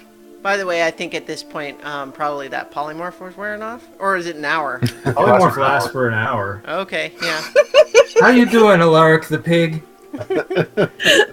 I think you are no longer dominated as a pig, Alaric, but you are a pig. So Then I'll move over to stand in front of Melicanth between her and Zorath. Well, I think we know where Alaric stands. you actually get like a moment of eye contact where you can see that she's trying to maintain stiff upper lip here, but she really really appreciates that. I will, at the risk of great peril, I will unpolymorph the pig. I will drop polymorph on Alaric and have him standing between Zorath and Melicanth there. Mellencamp, what do you want to do? Do you think that the world will survive? I do. Because Zorath doesn't care if it does or not. And I think at this point he says, it's not that I don't care, it's that I don't want to risk the entire universe for only a small part of it.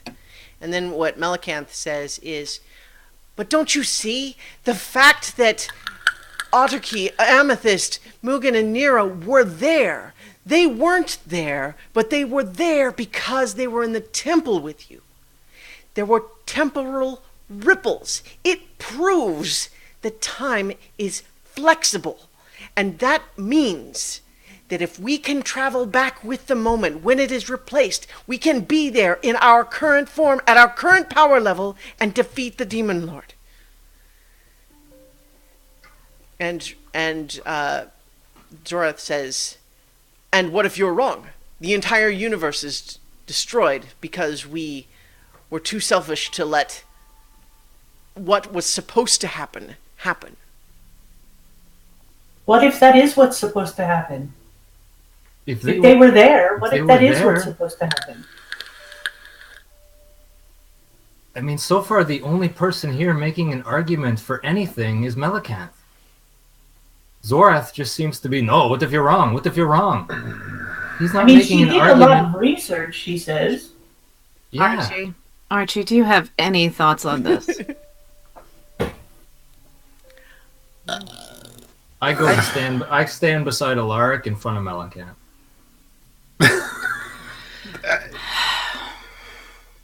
I don't They know. both make sense. They do. I don't know what this arm is, but it seems to disagree with me. But What do my you think, original Alaric? point stands. I think that Zorath, doing things for his own ends, is blinded by his own belief of power. Melicanth is driven by grief, by sadness, by a feeling of having done something wrong that needs to be fixed. Zorath fears for his own skin, maybe. He's demonstrated he can take care of that. But I don't think I trust him. And I think at this point, Zorath is just kind of sneers down at you and says, "You're just a stray that they picked up. They're the ones touched by the artifact." You're right. You're right. I'm just one of the millions of people that are going to be affected by whatever decision happens. Maybe things will be reset when the moment is put back in place. Maybe you'll get your way anyway. Maybe it won't work. Or maybe there's a chance that it would, and that they can actually defeat the thing. As far as I'm concerned, it's a chance worth taking. I think he Because turns to if you- Nira again and just says, "We cannot delay this any further." I walk over and stand beside Alaric and Ket. Nira, don't let this happen. And I think what he says, he says to Nira is like, "Do not make me go through them." I don't want to fight them. No, you don't. Shit.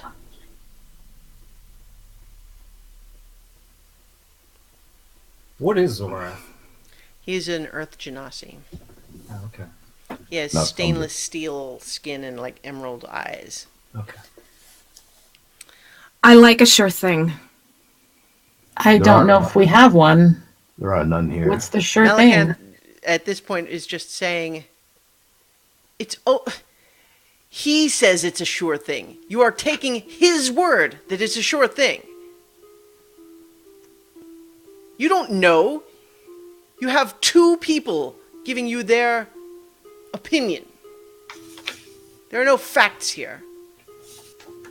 But I saw there's a. Oh, now I'm trying to remember. It was three Arwen at this point comes in and sort of nudges you, Amethyst, and you make an insight check.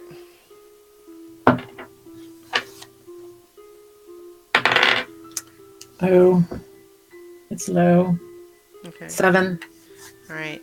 You're not sure what she wants, but she seems to be kind of rooting at your bag of holding. Like she's trying to get you to get something out of it. Mini carrots. So, I think Archie has it. So, Oh, did you? Yeah, leave it with him. But so Yeah. she's nudging, but yeah, okay. So you're not sure what's going on there. Yeah. Yeah. well, I'm gonna cast Speak with Animals right quick, and I'm gonna ask her what she wants. Because I checked. I do have it with the Staff of the Woodlands. Okay. Arwen says to you, "It's like I feel like you need to remember the message. The message. What was the message, Arwen? The Foxman sent me with a message." The shell game. The shell game. So Hey I Archie, didn't do hear that, but yeah. hey Archie, do we still have that note from Mugen in the bag or anywhere? Oh yeah. Could I see it real quick? I think Zorath at this point says, "We're wasting time. If I cast. you cast what? Hold right there. It's our time to waste. I cast calm emotions on Zora. Oh, yeah? Is that he wants to resist it? So Okay, he gets it's a charisma saving throw. okay. Chill out, man. He All doesn't right. seem like I know a very we're running long charismatic guy. here, but this is like so fraught. I'm Fine. like when trying to figure out like, what's a good place to finish. I took a 2.5 hour nap this afternoon. I'm Charisma great. saving throw. You I'm on said? vacation. Yeah, charisma saving throw. Okay. That's a 12. He fails. Okay, I think at this point he does kind of just fine, but you're putting all of us at danger. So I take the note from I Archie think and at I this point, did it say? Jinxie looks over at you, Ket, and says, "You know, why don't you go take a walk outside? And you need to make a saving throw now. Okay. Which kind? Wisdom, I think. Let me confirm that. Okay. Yeah, it's wisdom. Yeah, okay. It's gonna be. I shit you not, a natural 20. Yay! You definitely recognize she was trying to magically compel you to leave. Not this time, Jinxie. I'm staying right here. And she turns to Zorath and shrugs and says, "Yeah, worked on Alaric."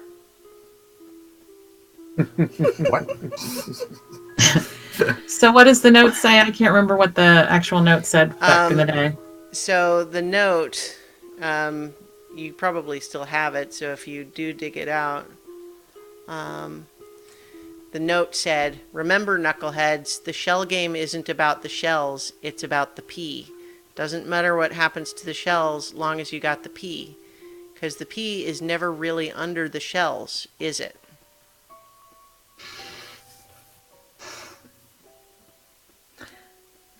What if there's more than two options? Like what?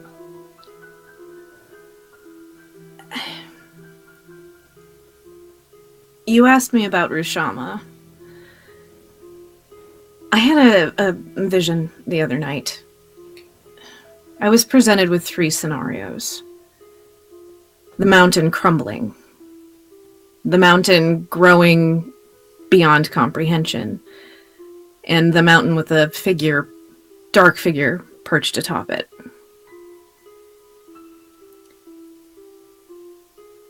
What we're only seeing here is 2 options. Are they both wrong?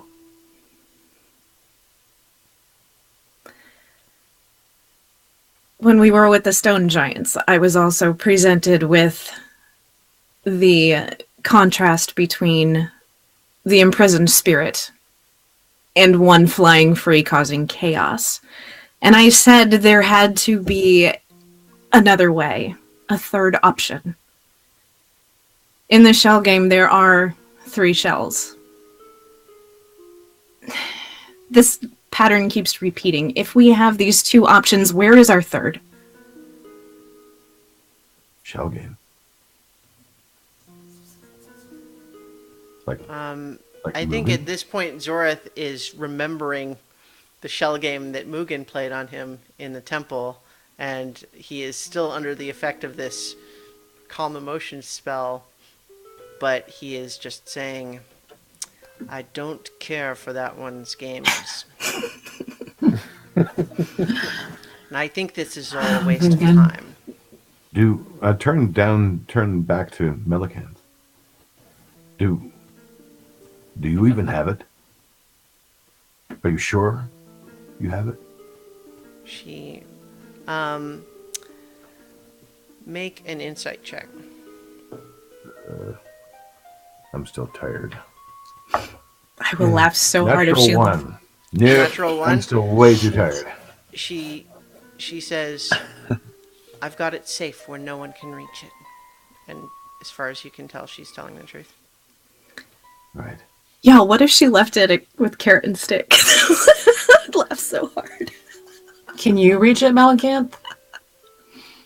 If no one else can you still reach it? If necessary. How much time do you think we have? Because I think that Nira may be onto something. What if there is another way that is neither of these ways? Something I in am between. open to that. I suspect that he is not. And nods to Zoreth.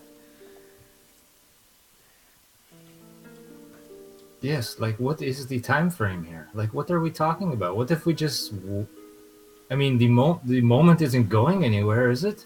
Well, there's very powerful beings who know where we are that are Yeah. coming for it. Amethyst, make a nature check for me.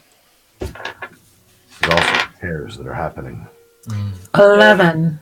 11. You are sort of just vaguely reminded for whatever reason of how you got here.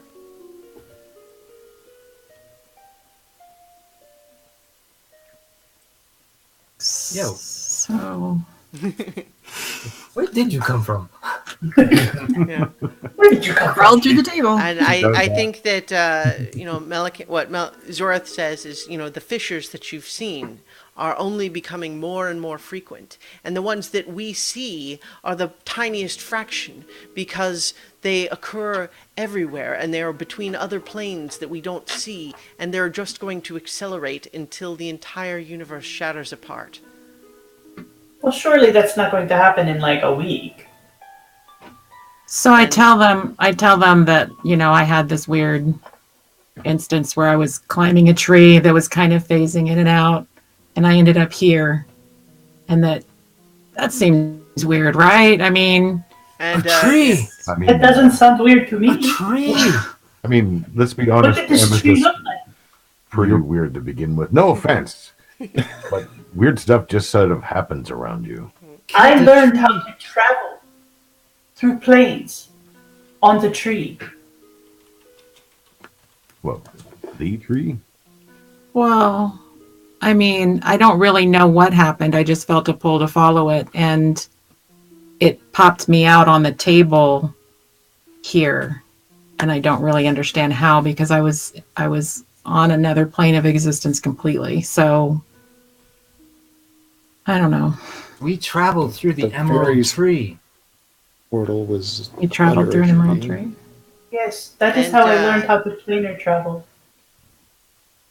And the at this point, Zoreth just says, "That's impossible. The tree is dead." What tree? No, No, it's not. it's not. That is where we come from. We come from where the tree is. In Red Red Arborist. Arboris. And Oh.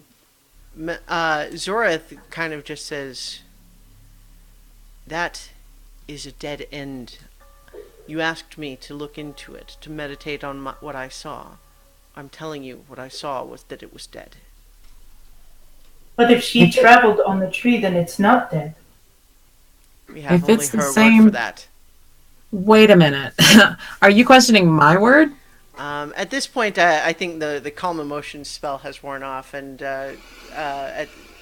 Zoreth kind of shakes it off and just says, "We're going around in circles here. I'm sorry. I don't think I can trust any of you with this any longer. Come, Jinxie." And he starts to tear a fissure. And and Jinxie goes to scoop up Melicanth over her shoulder. Oh, Can I slam into it and stop it? Close it now that she's out? You try and it doesn't work. You get the shock. I touch Melicanth and cast Dimension Door, and Dimension Door out of the room and back down to the first floor. Okay. All right. Gosh, I'm just trying to think of a good way to do this. Yeah. So I think after that happens, how about this? We're gonna roll initiative, except we're not. That's cliffhanger. Okay.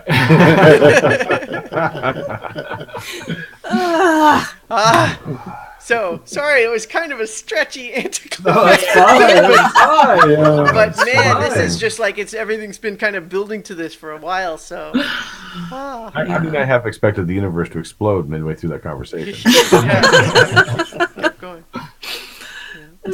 All right, so I think we'll have to leave it there until we can figure out when the next episode will be. But we'll hopefully be back soon for more adventure on so many. So many.